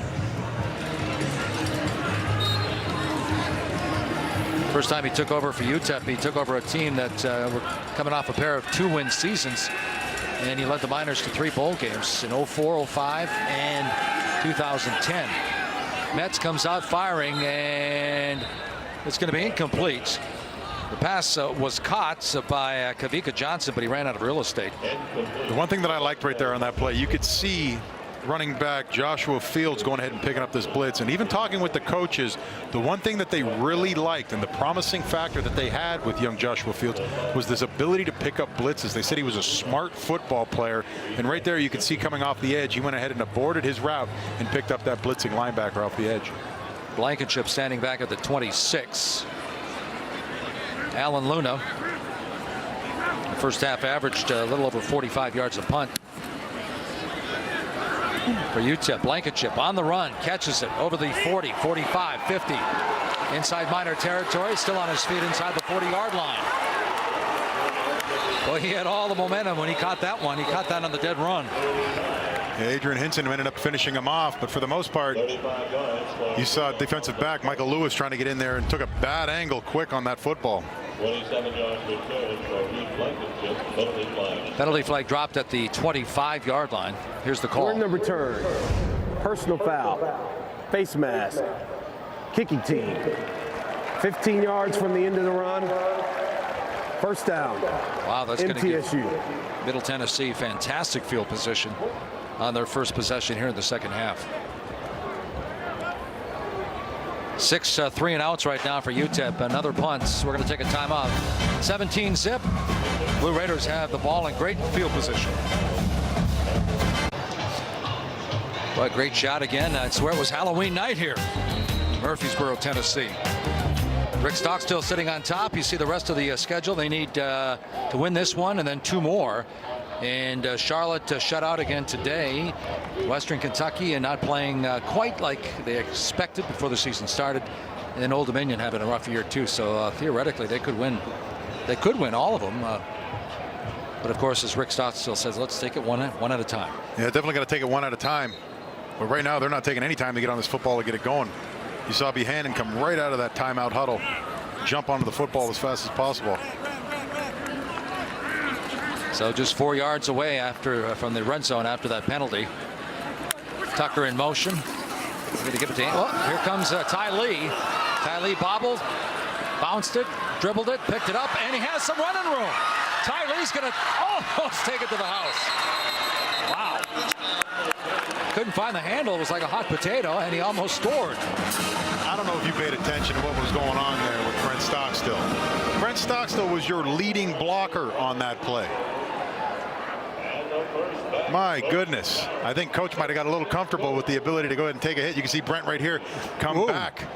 And go ahead and lay that nice block on middle linebacker Alvin Jones. Here goes the big guy, Thomas, the converted linebacker, scoring his 4th rushing touchdown this year. So the Blue Raiders are wasting no time finding the end zone on their first possession of the second half. Not only only that, but I just enjoyed what I just saw coming out of the quarterback position. Getting Brent involved in the game, talking to the offensive coordinator yesterday, learning about Brent's ability to run the football. And actually part of his game was a 10 to 15 running play set that he had. And up until this point when he ended up having his injury, seeing him run the football, or block for that matter, as the kick goes through the uprights, it was something special to see for me to go ahead and allow him to go out there and become the lead blocker. And again, one of those unselfish things that Brent Stockstill does with his body is constantly giving it up for the team. Well, you know, Brent, I think he wanted to hit somebody earlier, but Lee couldn't find the handle. So Stockstill kind of turned around and said, hey, you need help picking up that football? But he almost scores, but they only use 32 seconds to get into the end zone. Just 2 plays, 24 yards, and they open up a 24-0 lead on UTEP. It's also good to see Thomas get in the end zone as well. Yeah, Thomas gets in for the 4th time this year, and didn't Scott Schaefer say, I think he told you he expects to get him back as a linebacker sooner or later, right? Yeah, this was just a project. Obviously, being a natural runner, he was looking for a spot on the football field. He realized going into last season in the spring that he was going to be fighting for a linebacker spot, and he just said, you know what, where do you guys need somebody? I'm here to help the football team. And they tried him out at running back, and he looked like a natural runner. So Schaefer expect him back this year or next year? No, it's going to be a next year decision, especially if the running backs seem to be a little bit dinged up. Rooker's kick again.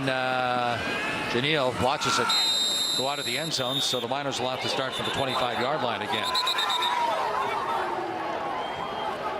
So Janelle had 66 yards on returns, on 2 returns in the first half, but Rooker making sure he doesn't touch the football as he kicks it out of the back of the end zone again.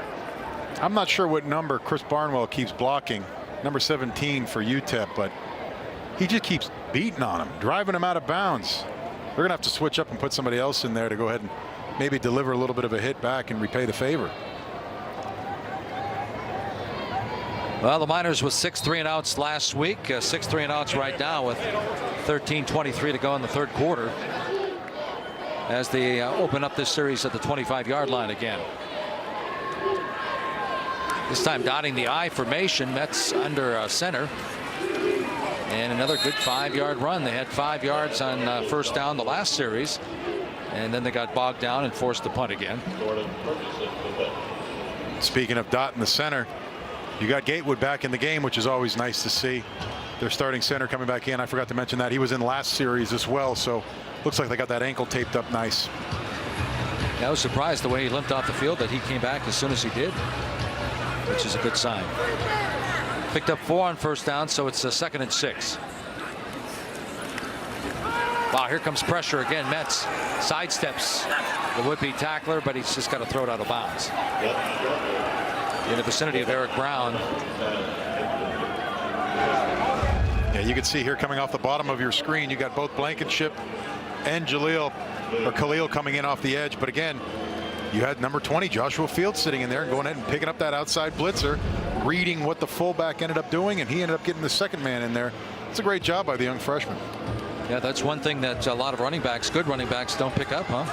Pass protection. That's one thing they struggle with. They're all worried about toting the rock and not ever playing a block. Miners have been laying a brick on 3rd down, 1 for 9. This is a 3rd and 6. This is Fields. Fields with the first down over the 40-yard line.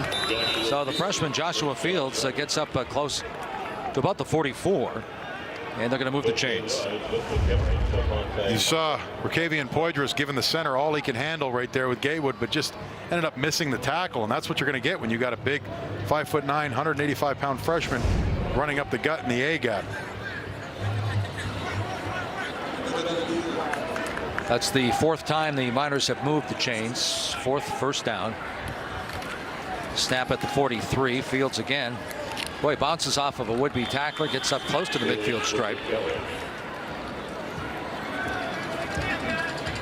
That was a nice little collision right there coming out of your safety spot. He's had Javante Moffitt inserting in that thing quick.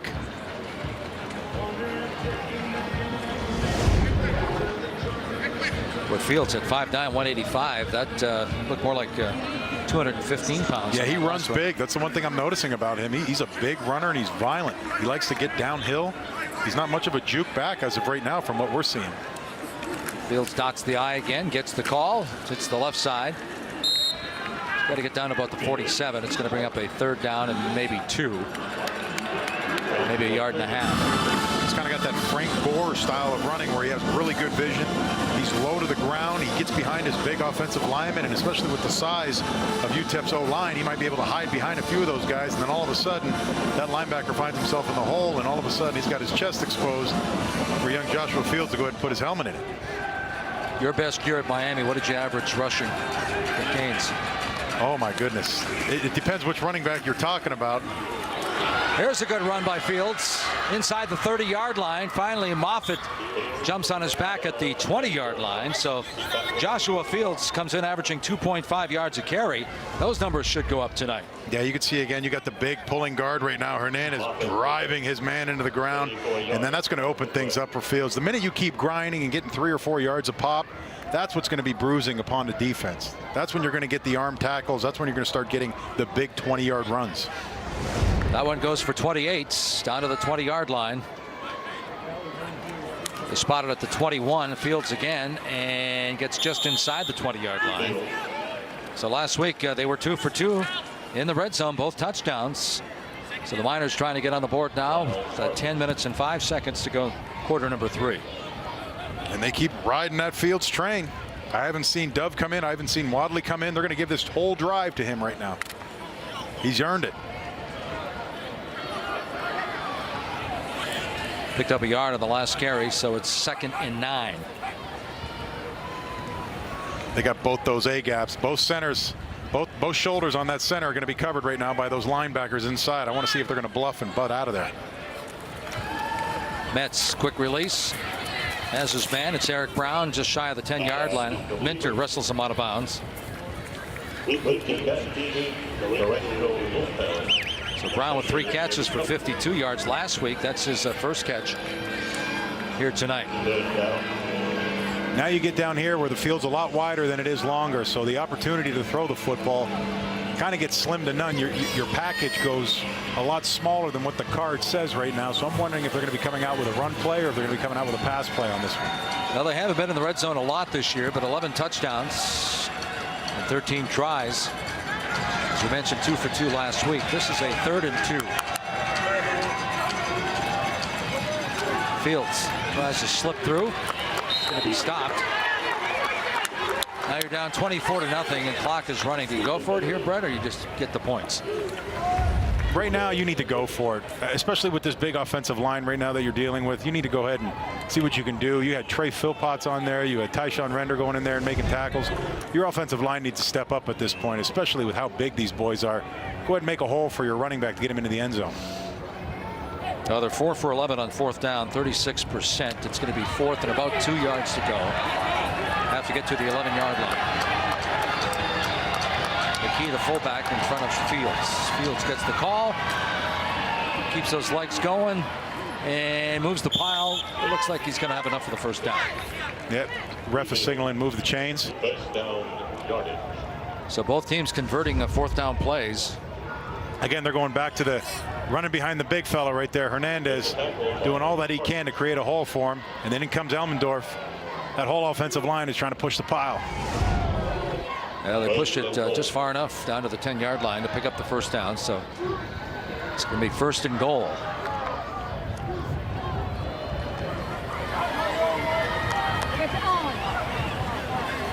True freshman Fields stays in the backfield with Metz. Metz drops back, flush from the pocket, feels the pressure, and once again just throws this one out of bounds. As Walter Brady giving chase again for Middle Tennessee.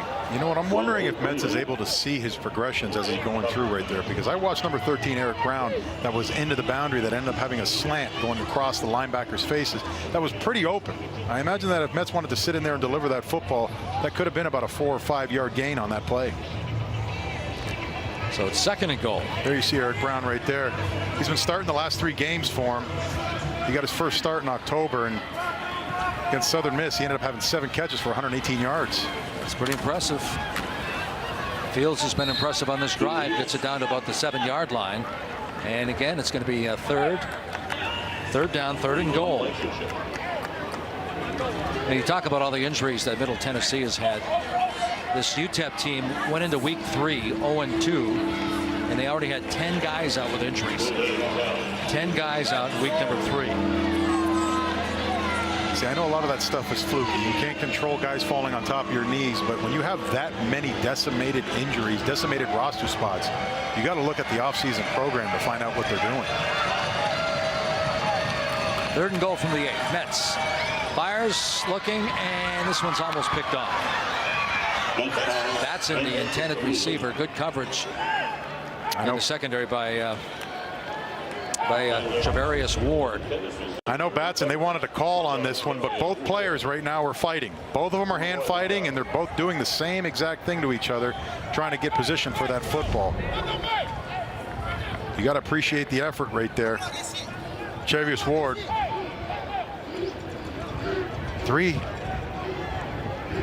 32 tackles Javarius Ward has. Javarius. They're going to take the 3 this time, Brett. Jason Philly, junior from El Paso. This will be his first field goal attempt as he replaced Brady Viles. And he's 1 for 1. And we got a flag. Good. Penalty flag down.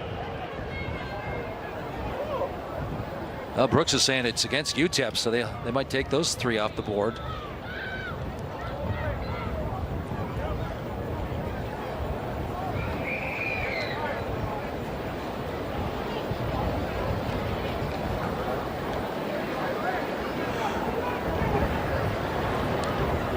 Personal foul. Hands to the face. Defense, number 43. The result of the play is a good field goal. The penalty will be enforced on the kickoff. Well, they don't take the points off. That's Jamal Jones guilty of that infraction for Middle Tennessee. So Mike Price watches his Miners drive down the field impressively and riding the back of the freshman Joshua Fields. 6:37 to go. The shutout no longer. It's 24-3 Middle Tennessee. Welcome back to Murfreesboro, where the Blue Raiders are leading 24-3. And it's pretty uncommon to have a father coaching a son, especially at the collegiate level. But the Stockstill family, they are something special. Brent was initially committed to Cincinnati when he had what he describes as one of those father-son moments. Basically, Rick Stockstill told him that any coach would be lucky to have him on his team. And Brent said, you know what, Dad? I've only ever wanted to play for you. Rick said that hit him like a ton of bricks. It's been the best decision for both of them. These two are best friends. That's a nice story, Michelle. They certainly are close. I mean, their father-son relationship is pretty much what it should be, regardless of if you play football or not. Yeah, it really was impressive to sit there and get the heart-to-heart talk with Coach. And I wanted to see, you know, how does a coach handle his son and what kind of dynamic that might have brought to the table. And I don't know if the coach got a little teary-eyed or not, but, you know, a story that he told about was when they asked Brent about who's his hero when he ended up meeting Charlie Daniels the other day. And he said, it's my old man, it's my dad. So that's really cool to hear that. That's a good little touching story. His dad was Florida State quarterback. Oh, he was an All-American honorable mention back in the 80s. Yeah, I got a couple stories to bring back to Coach Rick as well. That previous drive, 15 plays, 67 yards, and nothing keeps an offensive colder, especially coming in with a 20-yard touchdown, coming out of the second half with some great positioning on the football field, than a 15-play drive for 67 yards. I know the head coach says it's tough to talk about his son, but he said he's never had a tougher player, mentally or physically. When Brent Stockstill was playing high school football here, he tore his ACL in the quarterfinals of the state tournament, came back a week later and played with a torn ACL in the semifinals, which is amazing to me. I know it seemed like his answer was always going to be it's not in his DNA to be injured and to come off this football field. As you see the end around right now, little end around with Ty Lee.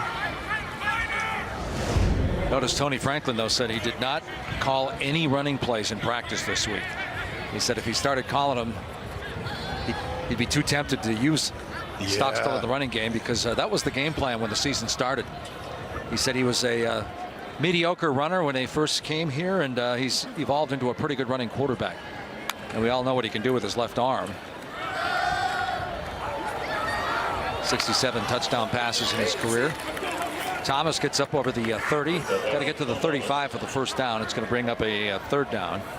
Yeah, we all know about offensive coordinator Tony Franklin and his protege, Jared Goff, first pick in the NFL draft out of Cal. Yeah. So you know he can definitely develop a quarterback or an offense for that matter. Yeah, he said he's been around a lot of good quarterbacks, and he said Stockstill has that charisma, yet he has enough nastiness. And yeah, he's gentle, but he's also very, very competitive when it comes to being on the football field. Play action. Stockstill hit and hit. Wow. Hit and hit hard. Yeah, looks like Sky Logan's back in the game. I guess so. Came back with a vengeance.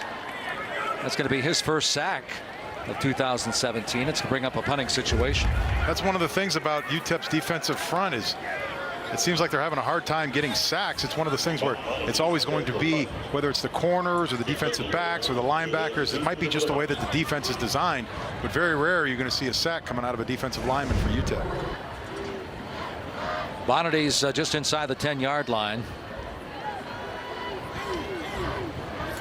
Janelle standing at the 39.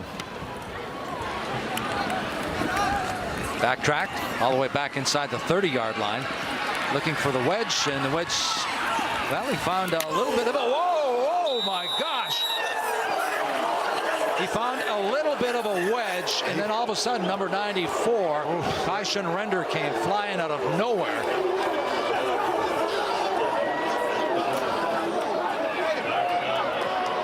I don't know if you've ever watched a defensive lineman cover a punt before, but if you're learning, take a look, young fellas.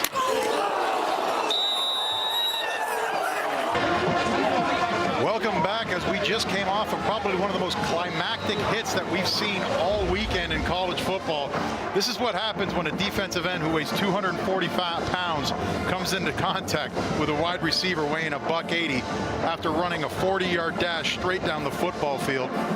Tyson Render just rendered one of the biggest hits of his career right there. My goodness. Well, they say play to the whistle, huh? And Rick Stockstill said after the bye week they were anxious to get on the field and play some football. I think Render might be leading that parade to back up that statement. I no longer have to ask when I come back here who might be your guy that loves to hit. Well, the drive will start at the 27-yard line. Last drive ended with a field goal. Here comes pressure. Fields gets the call, and another nice run by Fields up over the 30 to about the 34. So Joshua Fields at 5'9", 185, a true freshman from El Paso, trying to, well, not trying. It looks like he's found a groove. He ended up blitzing both linebackers right up the A-gaps, right in the gut of that offensive line. And that was a great block by Darren Gatewood to go ahead and get that football off and to turn around and block number 30, Darius Harris, out of the picture.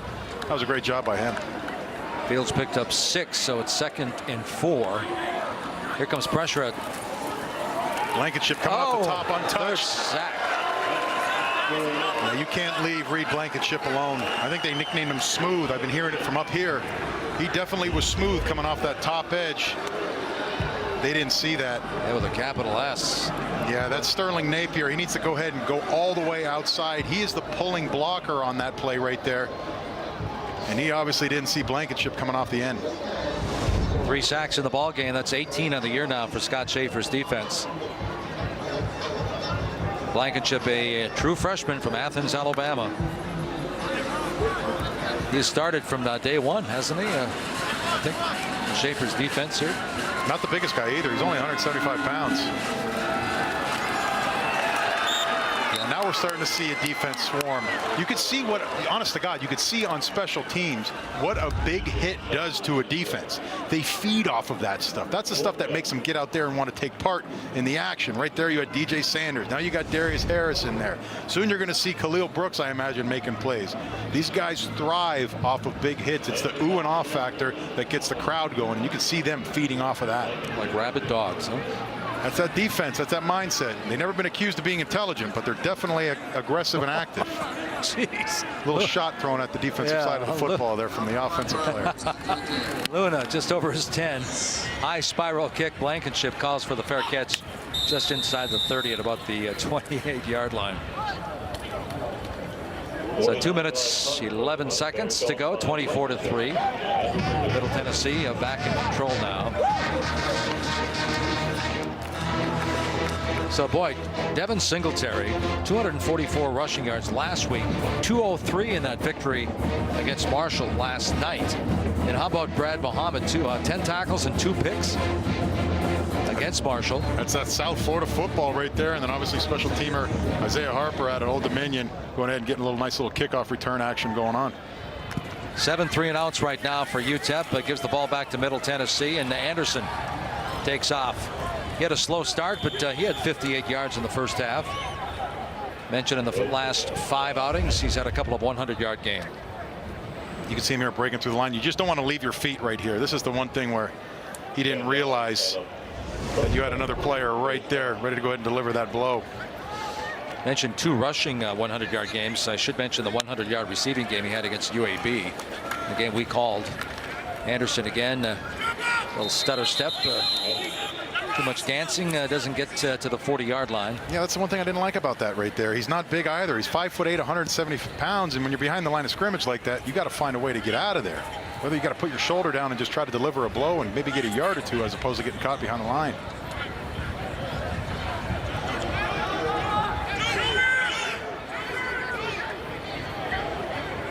That might be a little bit of a late substitution right there. Lee in motion. Stockstill out of the gun, going for broke. Tucker has it at the 40. Tucker still on his feet inside the 30-yard line. Dropped or pushed out of bounds at the 25. So Shane Tucker putting some moves on people out there, spinning defensive backs around. See him right there spinning Lewis around, putting his foot in the ground, turning him around. And then all of a sudden, you got number 81, C.J. Wyndham, coming down there trying to get a little extracurriculars as well. 35 yards on that pickup. Stockstill putting it right on the money that time.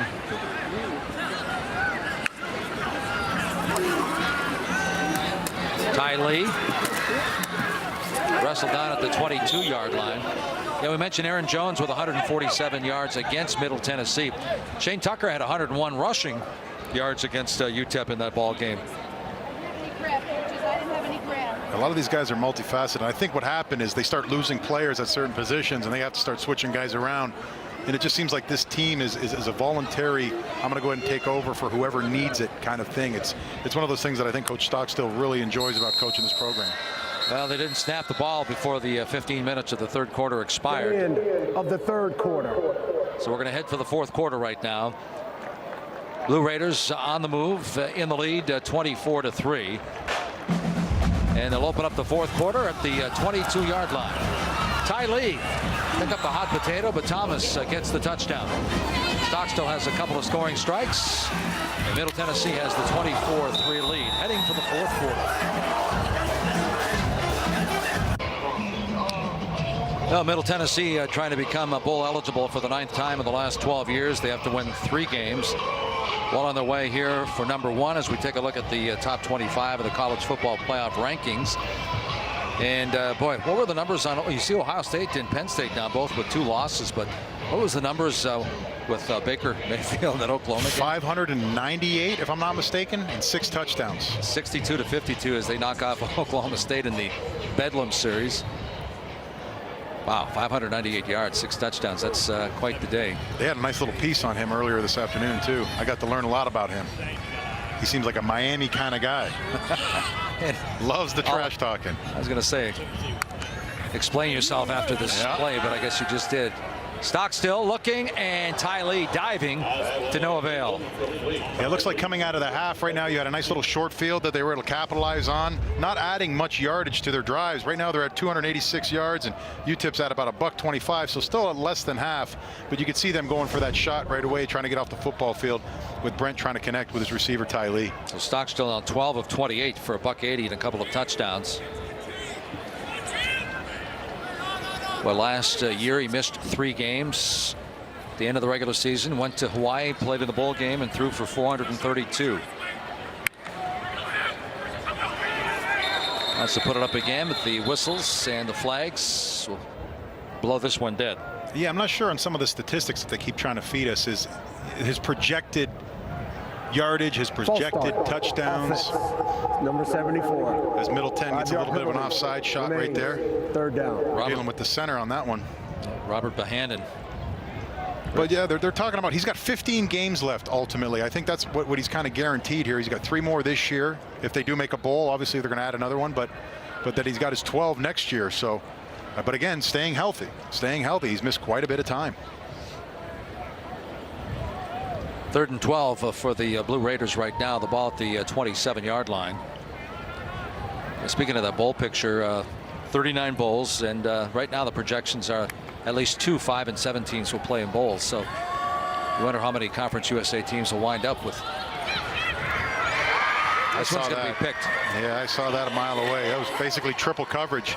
You had both the corners over there sitting in the corner, and then all of a sudden the safety coming over and joined the party as well. It's going to be Nick Needham, the junior out of Buena Park, California. Yeah, you had a lot of guys sitting back there. You had Lawrence Montague sitting back there. Needham was back there, and he was just sitting for the pickings. I'm wondering if he tried to force that one. I wonder if that one was a pre-planned throw. Needham with 9 tackles last week. He had 5 passes broken up against Western Kentucky, but picks up his first INT. And Stockstill throws his 3rd reception. So 6 touchdowns, 3 INTs for Stockstill, who had 30 touchdowns 2 years ago, 31 last year. And it keeps Middle Tennessee out of the end zone, and it gives the Miners of UTEP the football at the 20-yard line.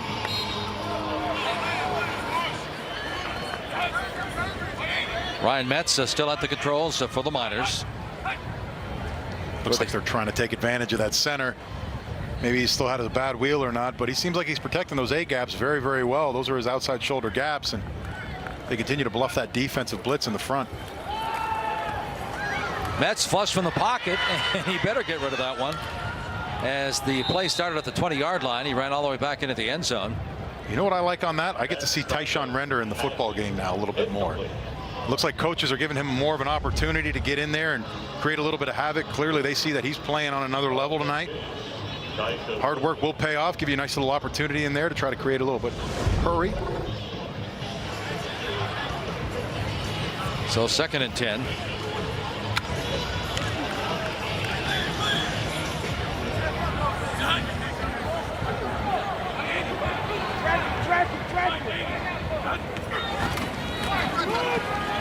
Fields running hard over the 20 up to about the 23, maybe the 24, depending on the spot.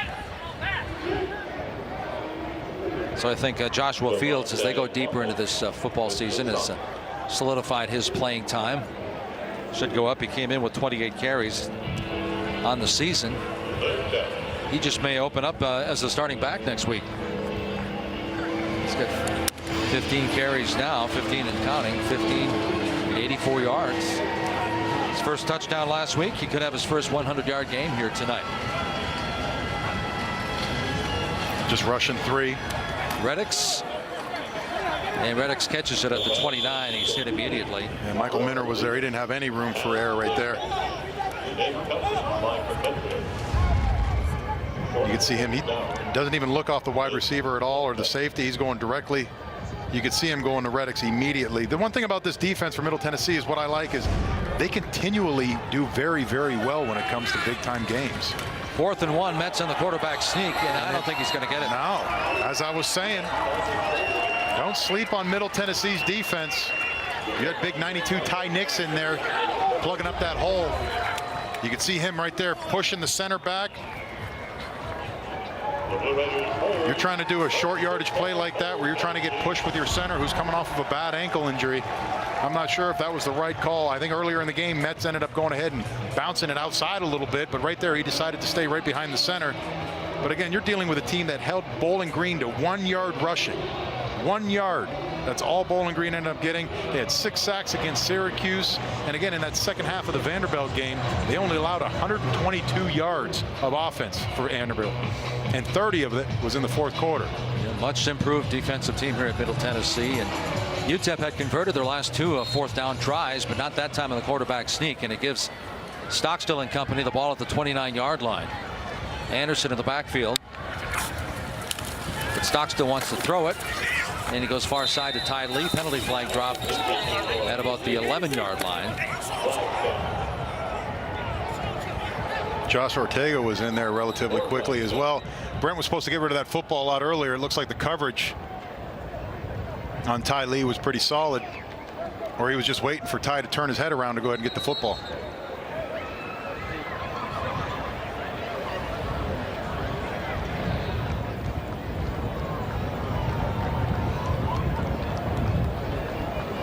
Rick Stockstill last year had 5 first-team all-conference players, 4 2 years ago.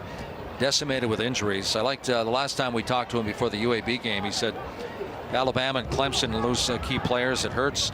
Middle Tennessee loses key players. It devastates. And it's been that kind of year. 2 fouls on the play. During the play. Pass interference. Offense. That 15-yard penalty from the previous spot. And the second foul is? After the play, personal foul. Number 1 of the defense, throwing a punch. Ooh. Number 1 is disqualified. Keelan That Beverly. penalty will be after the first penalty and an automatic first down. So that you lose a 3-year starter. Actually, Beverly and Needham on the corners, both 3-year starters for UTEP, and he's gone, so Justin Rogers. I'm not sure how these rules work, but is he allowed to just still remain on the sideline? Or does he have to get there? That's what I thought. I thought he has to leave he's now. Heading for the locker room now. He has to be escorted in. The Reaper comes and grabs you and says, let's go to the locker room. So he'll watch the rest of this game on the television set. Anderson cuts back. Anderson trying to bounce to the outside, and he's caught from behind. So nice play that time by Alvin Jones.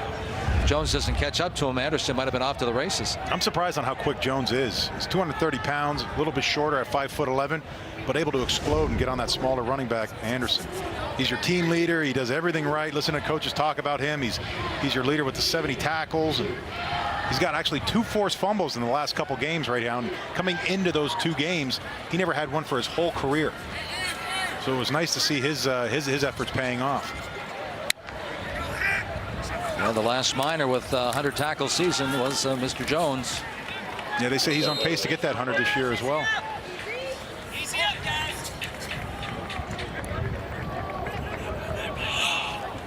I'm wondering if they're going to just keep giving the ball to Tavares Thomas right now and burn this clock out. Now they're going to turn me into a liar. I told you at halftime that I thought Stockstill will wind up with 4 touchdown passes for the 7th time in his career. Not sure if I think Rick Stockstill just wants to get the W. Especially after that hit that he ended up just taking from Josh Ortega. I saw coach on the sideline was yelling at somebody. Needed to go ahead and make sure that his boy was going to come out of this game healthy. Allow him to play again next weekend. Blue Raiders just 3 of 12 on 3rd down. This is 3rd and 5. Thomas breaks to the outside, gets the first down, and then some inside the 10-yard line. And he's dropped by Justin Rogers, the sophomore out of Los Angeles. And it's going to be 1st and goal for Middle Tennessee. Look, he's making some moves in there. That's not a linebacker right now. That's a running back running the football. And I wonder if Coach Schaefer is going to have a little bit of an easy time going ahead and accepting him back on defense. Thomas again. This time he's wrapped up in the backfield. Coach Franklin might have to have an arm wrestling competition with him. He had 17 yards on that pickup. And former high school quarterback, so you know that he's carried it a few times in his life, but definitely looks comfortable back there. I don't think Rick Stockstill will let Scott Schaefer take him back on the defense unless they turn him into a 2-way player.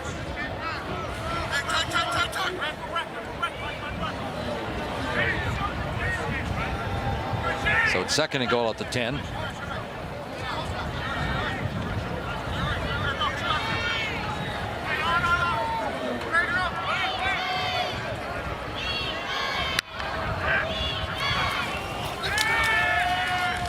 Stockstill.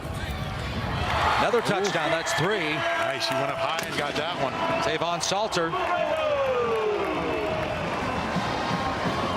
They've been looking to connect with Salter all night long. 6'2", 200-pounder. They're looking for things from him as well. He's been starting the last few weeks, so look for his name to come up for the rest of the season as well. Great catch, great throw. Only place that can get it was up top right there by Salter. Elevated, caught it at the top point. Well done. Yeah, you mentioned his size. He looks like a wide receiver, doesn't he? I mean, carries himself well. Came into the ball game with 1 catch for 33 yards. His first catch went for, I think it was 28 here in the first half. Now he gets his first touchdown, and 3 scoring strikes now for Stockstill. 10.5 minutes to go, and the Blue Raiders on top by 27.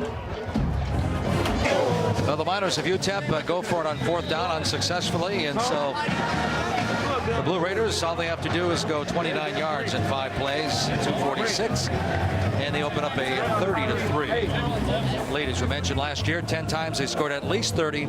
This is only the 3rd time this year they've hit the scoreboard for that much. 5 plays, 29 yards, and Tavon Salter has his first touchdown catch as a Blue Raider. What's crazy is the fact that Brent Stockstill is only a redshirt junior. He still has another guaranteed year coming in next year. So as long as he gets some firepower back in here, I think this offense is going to thrive continually. And of course, they could go for the medical red shirt and give him a 6th year, but Rick Stockstill says he doubts his son wants to do that. Age, chance to play in the NFL. He wants to become a coach. Matter of fact, Tony Franklin said he wouldn't make him a GA. He'd hire him as a full-time coach right out of the gate. Because Stockstill just understands the game that well. Janeel up over the 25-yard line. He's had a good night returning kicks tonight for UTEP. And so Ryan Metz, the last 2 years, he actually started 3rd on the depth chart. Wound up starting last year. Let's take a look at the rest of the schedule now for beIN Sports here. Western Kentucky at Marshall. That Army North Texas game is the rubber match from last year. Of course, they played twice. And then we'll close it up Thanksgiving weekend down in your neck of the woods in Miami with the Western Kentucky and FIU. And Butch Davis just knocked off UTSA, so now FIU is bowl eligible as well. 6-2. Boy, so FAU and FIU.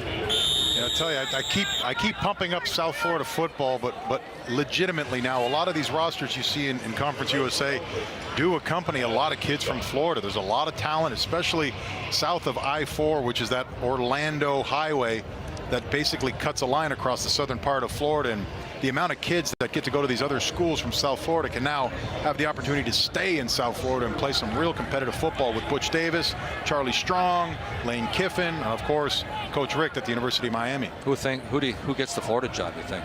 That's a good question. After today, obviously I don't think Randy Shannon might be as good as a candidate as people might have thought, but I don't think it's going to be any of those guys, to tell you the truth. I've heard some things about Kelly coming back out of the booth and maybe being interested in going to Florida. Who knows? What about Scott Frost? Will he go to Nebraska, or will he take the Florida job with all that recruiting, that fertile ground down there? Yeah, because I think he's ultimately done all he can do at UCF, really. He came in there, knocked the door down, created a nice little culture in there. If anything, he might spend one more year, but talking with Coach Frost last year for about 15-20 minutes, I knew he was one of those next level coaches. Penalty flag dropped before they got this play even going. Well, he was. Substitution infraction, offense. 12 men in the huddle. 5-yard penalty remains 3rd down. Coaches don't like that. You can only play with 11 guys. But Frost, just 2 years. I mean, Central Florida was really struggling. And it's amazing how quickly they turn things around. And he still stays in pretty heavy contact with his former coach from Nebraska, and absolutely loves the man to death. Basically looks at him as like a father figure. I remember we were talking, and basically converses with him on a weekly basis. So I imagine his name's getting floated around up there. He took over an 0-12 team. Yep. 15. Mets throwing this one, some miscommunication, nobody out there. Implemented that crazy fast. The quarterback for Tennessee Titans, Mariota, ended up implementing that crazy fast no huddle offense over at UCF. And even calling the UCF game last year, it was probably about 4 or 5 plays went off before we were able even to call one of them.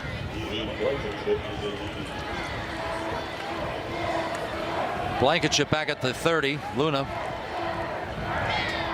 will be punting this one away just over the 10-yard line. Nice kick. Blankenship had a 27-yard return the last time, and he's got some blockers in front of him.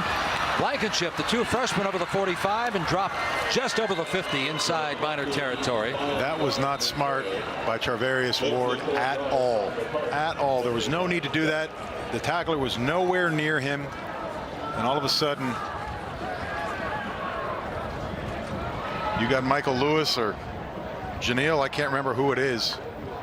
Both of them wear number 2, but he ended up pushing him in the back and knocking him to the ground.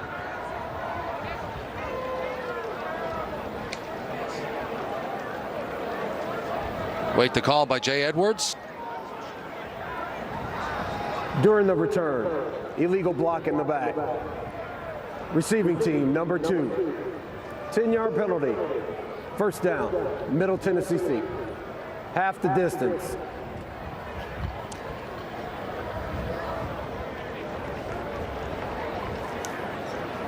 So Blankenship, another nice return, but this one's pushed back. We're going to take a timeout with 8 minutes and 26 seconds left. It's 33. When we come back, Blue Raiders have the football. Welcome back to Middle Tennessee, where the Blue Raiders are leading 30-3. And you guys, earlier we were talking about that relationship between Brent and Rick Stockstill. And when we were catching up with Rick, he said, you know, when I was teaching Brent how to throw the football, I taught myself how to throw lefty first so that I could teach him how to properly throw the ball. He said the thing that he focused on was the importance of gripping the ball correctly. But he's naturally a right-handed quarterback, and that's what he played at Florida State. So it was a big transition for him. I guess so.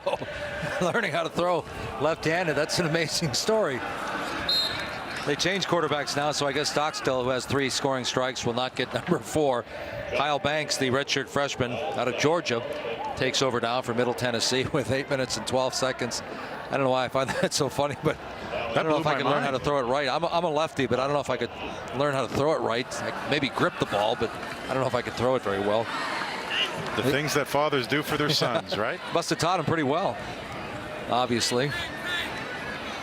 You got a couple different guys in the backfield there. Now you got young Jacquez Bruce is in the backfield as well, wide receiver.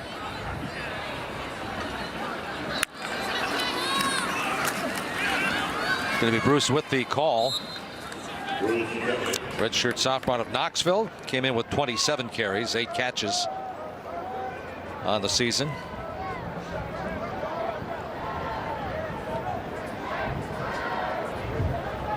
Well, I saw you talked about Jimmy Marshall early in the broadcast. I saw Marshall in motion that time. Boy, he really does pass the eye test as far as size. Yeah, he's a big kid. Marshall's 83, a true freshman out of Macon, Georgia. Said he's going to be special someday. For 86 is Salter, just scored his first touchdown as a Blue Raider. Now working out of the pistol that time. Timeout. Middle Tennessee. Yeah, I think they might have saw a little bit of a mismatch. It will be 30 seconds. Down here they had Salter on one-on-one press coverage going against Justin Rogers, and there's a little bit of a height differential there. So Middle Tennessee, again, not to be redundant, but to set it up, Richie James is done for the year. Stockstill's back at quarterback. They need to win 3 out of 4. We showed you their schedule. Tonight at 6:54 to go. Let's chalk this one up. So they've got to win 2 out of 3. They have Charlotte, Western Kentucky, and Old Dominion. And if they do become bowl eligible, it'll be the 9th time in the last 12 years under Rick Stockstill, who's in his 12th year, the Dean of Coaches in Conference USA. So I was a betting man. I think they're going to become bowl eligible. It's just my gut feeling. especially if they continue with number 12 at the quarterback spot. Number 66, 67, and 68 as far as touchdown passes in his career. Tonight, just shy of 200 yards. Coming in with an average of about 296, though. I imagine he would like to have a little bit more of an accurate night, but I'm sure first week back, he'll take the victory. Yeah, 13 of 30. That's actually uncharacteristic of him.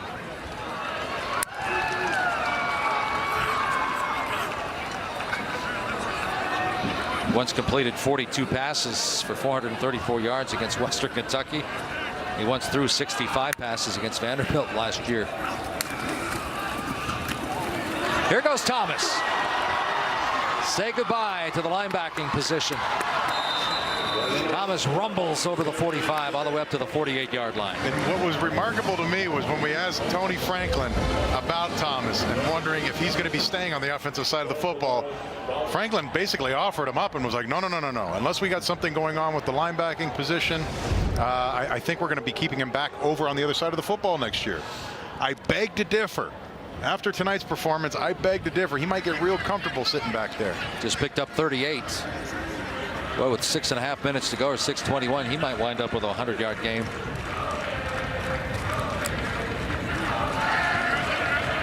So Anderson has 68. Savares has 68. So they got a battle going on in the backfield right now. Up to the midfield stripe. It's going to be Bruce again. That's his second carry. Haven't seen Terrell West. I know he's not 100% from the early season injury, but the redshirt sophomore was supposed to be #1. We saw him against UAB a little bit. I haven't seen him in this ball game at all, Brett. No, there's been a couple running backs that we haven't seen, namely UTEP starting tailback, and that's Quadras Wildley. He's kind of been a little bit of a non-factor tonight after looking for big things, especially 156 yards he had against Army. I was wondering if he was going to show up tonight.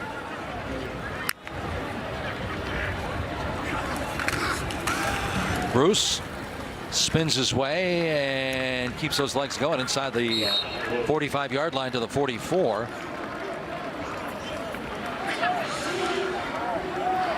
This is where you're going to get some of your younger players a little bit of snap time opportunity going against some worthy opponents, because clearly UTEP is keeping their starters in the football game. So you're going to get some valuable reps right now for your younger players to go ahead and get used to hitting some big guys. Banks, the redshirt freshman, got to play against Minnesota. Tony Franklin, the offensive coordinator, said he looked comfortable. Obviously, Minnesota beat them, and that was the first game that Stockstill missed after the injury to Syracuse. Boy, look at number 18 rumble down the field, and he fumbled the football. Only to be picked up immediately. Shane Tucker on the spot. Right there. That's talking about being around the football and capitalizing on your opportunity. Again, but look at 18 just busting through this line, putting his foot in the ground, stiff arming. Oh my goodness, what a great stiff arm he had right there on the Violet. Guess what? Yellow laundry on the field. It's going to be a holding penalty. Well, you win and lose as a team, but if you're a running back and you rumble out, nice big gainer, and you turn around and you start making that long walk back. All I know is if you got a campus card where you got a little bit of food money on that campus card, I imagine whoever just got that holding penalty is going to have to take him to lunch on Monday. I liked what Rick Stockstill said too. Obviously, it's been a frustrating year for him, but he said they haven't talked about the bowl picture. He said the players know that we have to win 3 out of 4. He said, but he just wants them each week to play up to their potential. And another thing that I kept asking Coach Stockstill was, as coach, how do you continually go back onto that football field and in that meeting room after losing your star players, the guys that you've been relying on for a few years, as Banks goes ahead and takes it for what looks to be first down. He looks like he passed the chains. But asking Coach Stockstill about how do you come in with a positive attitude all the time? I see Banks tucking and running, going ahead and taking a peek at what's going on right there. Might have got away with a little bit of a holding call.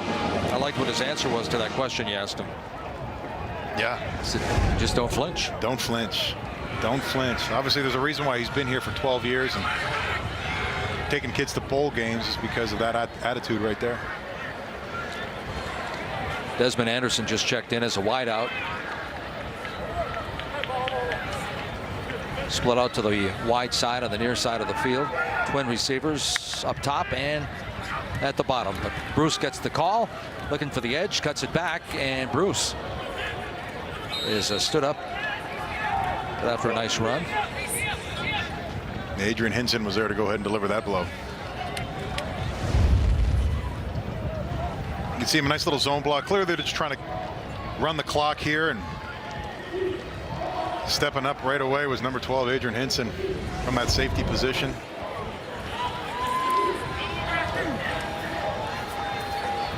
Well, 25 times since Stockstill arrived here at Middle Tennessee, the Blue Raiders have piled up more than 500 yards. I thought tonight might be one of those nights. Not going to be the case, but they're going to notch the W.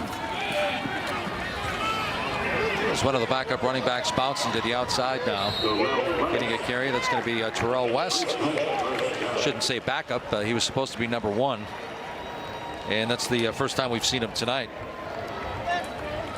That's his first carry.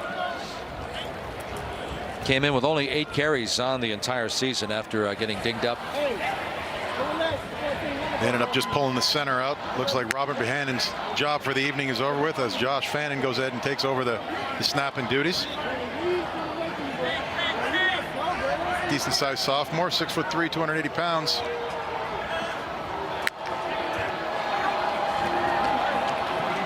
Banks takes off again.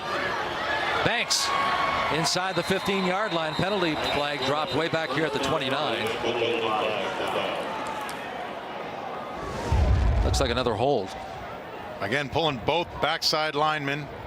You know, you get these young linemen in there and they get a little bit hesitant. They don't trust their technique. Their footwork is a little off and their pad level's high and their arms get outside. Holding. Offense, number 26. 10-yard penalty. Remains. First down. Wayne Parks on that one, huh? But both head coaches class acts. And, I respect the fact that they're not throwing the ball up 30-3, but I'd like to see what Banks could do with that right arm. Now, you mentioned that Stockstill still has another year next year, but you wonder if Banks is the future at redshirt freshman. Urzua has retired. He's given up football after 3 concussions.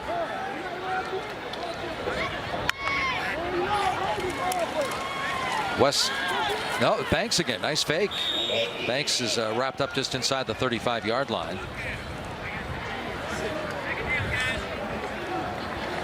I think at this point in time, Coach Stockstill is just trying to get all of his guys healthy.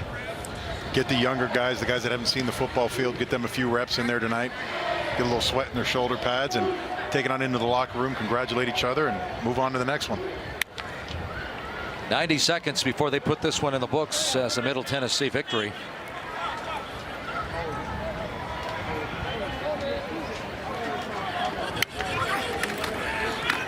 Banks again. And Banks again with a nice run inside the 30 down to about the 27-yard line. Well, we haven't seen Kyle Banks throw the football, but he's getting enough action carrying the football as he replaced Brent Stockstill. Bruce back in the lineup as West comes out of the backfield now with 55 seconds to go. He definitely keeps trying to see if his chin strap's on. Hinson's going to voluntarily come down the field and check for him once in a while if he wants to continue running the football past the line of scrimmage. That safety number 12 Hinson's in there looking to deliver some blows on him. 40 seconds to go. This is a 3rd and 10. Some movement. Looked like Isaiah Upton got a little anxious there as he was in motion. Then he lined up and crossed the line of scrimmage.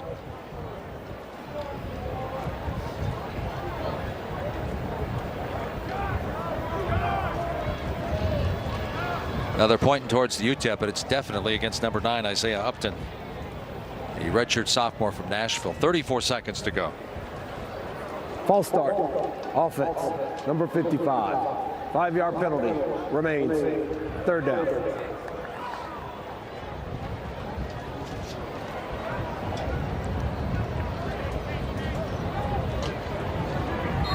Well, 3rd and 15. What do you think? They run a play here, 34 seconds to go, and then they just they'll run a keeper. Yeah, they'll run a little bit of a number. Yep, off the edge, you're done. And that should be it. And the chippy starts coming happening right now. I don't understand this. Where was your toughness for 60 minutes of football? I don't understand why you're going to be doing that. Says the guy who lost only 2 games in his college career. Well, I definitely tried to leave it all out on the football field during the game. Not trying to throw punches at the end of the game. Well, it's a notch in the win column for Middle Tennessee. We're going to come back and wrap things up here from Murfreesboro. 30-3. Stick around. Our final thoughts before we send it back down to Miami after this. Football on BN Sports, presented by Dr. Pepper, the one fans crave. Back in Murfreesboro, Tennessee. Blue Raiders back in the win column, 30-3 over the Miners of UTEP as we go down and check in with Michelle. Brent, the team goal was to win 3 of the last 4 games. You got one step closer to that bowl game tonight. What went into this team win? This was a big team effort. You know, it was an all-around team win. Defense played great, obviously, and we were able to put it in the end zone a couple times on offense. So that's one down. We got a couple more to go, but it was a good start. You threw for 3 touchdowns, just shy of 200 yards, but we were just talking, and you said you didn't really feel like you were your old self yet. What do you think? Yeah, I got a long way to go, but it was good to be back out here healthy, and I'm all about the team. So as long as we get a win and we keep moving forward, I'm happy with that, and I'll continue to get better and do my part. All right, congratulations on the win. Guys, back over to you. All right, thanks, Michelle. He looked a lot better in the second half than he did in the first, right? Yeah, definitely got his feet up under him. He got the jitters out, but I agree with him 100%. I think I talked about it during the broadcast, and you know, just the fact that he was there gave the offense a little bit of a boost of energy, and the defense for that matter as well, because you knew you were going to have a quarterback in there that was not going to turn the ball over, that was going to go ahead and try to put together some drives and help you out win football games. Exactly 400 yards of offense for Middle Tennessee, so now they need 2 wins in their last 3 games to become bowl eligible for the 9th time in 12 years. For Brett Romberg, Michelle Gingras, Mike Gleason saying so long from Murfreesboro, Tennessee. Final score once again, the Middle Tennessee 30, UTEP 3. Join us next week from Huntington, West Virginia, when Marshall hosts Western Kentucky, starting at 6 p.m. Eastern. Stay tuned after the break. Jeremy St. Louis and the gang will wrap up the day of college football here on BN Sports as we head back down to the Miami studios. 3 touchdown strikes for Brent Stockstill. That's number 66, 67, and 68. 30-3 the final score. Blue Raiders back in the win column. So long, everybody. Enjoy the rest of your weekend.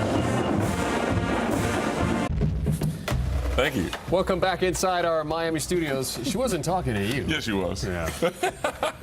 Producer said you're hot, which means the mics are on, and Thank Donovan you. automatically thinks that to him. Middle Tennessee, 30-3 winners over UTEP, and the struggles continue for the Miners as they fall to 0-9 this season, 0-4 in conference play, or 0-5 in conference play, pardon me. But Middle Tennessee, great to see Brent Stockstill back, and this Raiders team, Blue Raiders team, I mean, granted it was UTEP who have struggled on both sides of the ball this season, but great to see Brent Stockstill get a game like this under his belt, isn't it? Well, it's good for him to kind of get his legs going and get back to his rhythm and his passing attack. I think what we've seen is some inaccurate passes, and a lot of it was dealing with the arm strength. And we talked about it before halftime. Throwing a couple of out routes to the field is just not his thing. It just seems like he has to get his body underneath it, his legs, his foundation. The arm strength just isn't there. But for the football team, it seems like they allowed themselves to drop down to their opponent. Exactly. UTEP, to me, I mean, hey, listen, you know, more power to them. They're not a good football team right now. They don't have the athletes. But I think for Middle Tennessee, you have to look at this game and really question the mindset going into this game. Did you have a mindset of establishing yourself in the beginning, or were you just looking for this being an easy win? And I think for now, going forward, that's questions that they're going to have to ask each other. Yeah, I think they were looking more towards becoming bowl eligible. Everyone's talking about that. Yeah. And when you talk about, you know, UTEP itself, you know, you can't play down to your opponent. Right. It's unacceptable, and it doesn't show a mature team that can go out and still function on all 4 cylinders and play in all phases of the game and still look good doing it. So, you know, I totally agree with you. Even though you went to Syracuse, we're not going to hold that against you. And I'm going to, for now, we're going to talk to DJ. We'll talk about it because he went to Syracuse. Hey, how did I let you convince me to pick UTEP, by the way? I did that. Yeah, see, that right there. When you yesterday in the meeting, when we were talking about doing the picks, QB1 was in there, and I'm like, Stockstill's my guy. I got to go with that. That's what happened when you follow along with Hurricanes. You'll fall right off the edge. Look. You drown right off the edge. You still mad about that? Well, you know, looking at the game, you know, you talk about Middle Tennessee. I think a lot of it had to do with Stockstill. You know, he's just now getting back, and they probably, you know, kind of gave him a condensed playbook, and that's maybe that's why this offense didn't explode like the way they could have exploded. The defense, they played pretty well. Well, I don't know if it was their defense or about if it to was say, UTEP's right. offensive struggles. But to keep somebody within threes is always great. Well, and Salter said after he scored his touchdown, we had a shot of him during the break, and he was at the bench, and he was basically telling his team, we can score 2 more. Like, we got to bury these guys. We got to play at a higher level, and that's what, that goes to what, your point, that playing down to the opponent. All right, let's take a look at some of the highlights. Certainly highlights for the Blue Raiders in this one. As we mentioned, they were looking to become or inch closer to bowl eligibility. Improving to 4-5. With the score 3-0, Stockstill goes over the top and finds Ty Lee with a gorgeous ball there, and he is in for his 4th touchdown this season. That gave Middle a 10-0 lead. Great throw over the top, single high safety, being able to, just threaten down the hash. Excellent putting touch on it. Second quarter, Blue Raiders add another 6 via freshman Jimmy Marshall. 5-yard pass, completes an 11-play, 82-yard drive. Yeah, it's a good catch, and it's hard work making the defensive back look bad.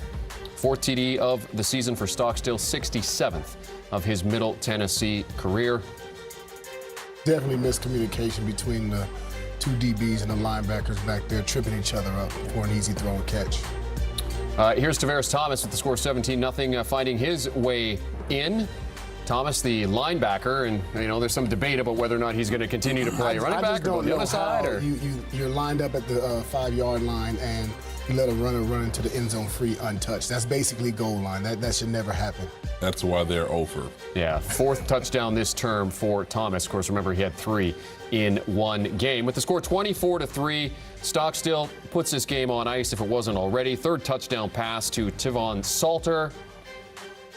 Salter catching it at a high point there. And Donovan, kind of like what you had said, Stockstill's throws a little off, but Salter's got the body to go up and get it. Well, you can just tell even with a lot of those throws, it's just kind of like soft. There's nothing powerful. It's nothing behind it. Yeah.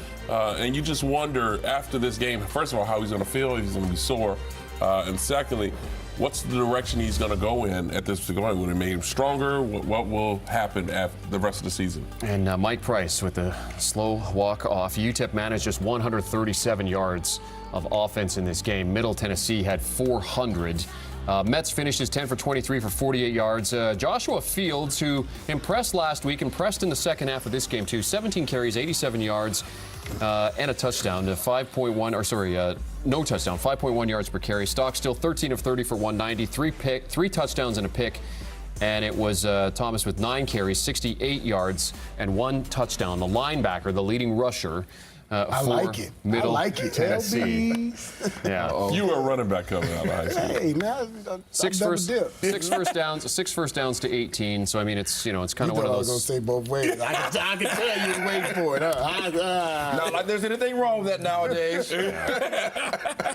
I'm just talking about offense and defense. All right. That's all I was saying. Okay. Come on, Jeremy, stay with us. Can I see the Conference USA scoreboard, please? As we move things along quickly.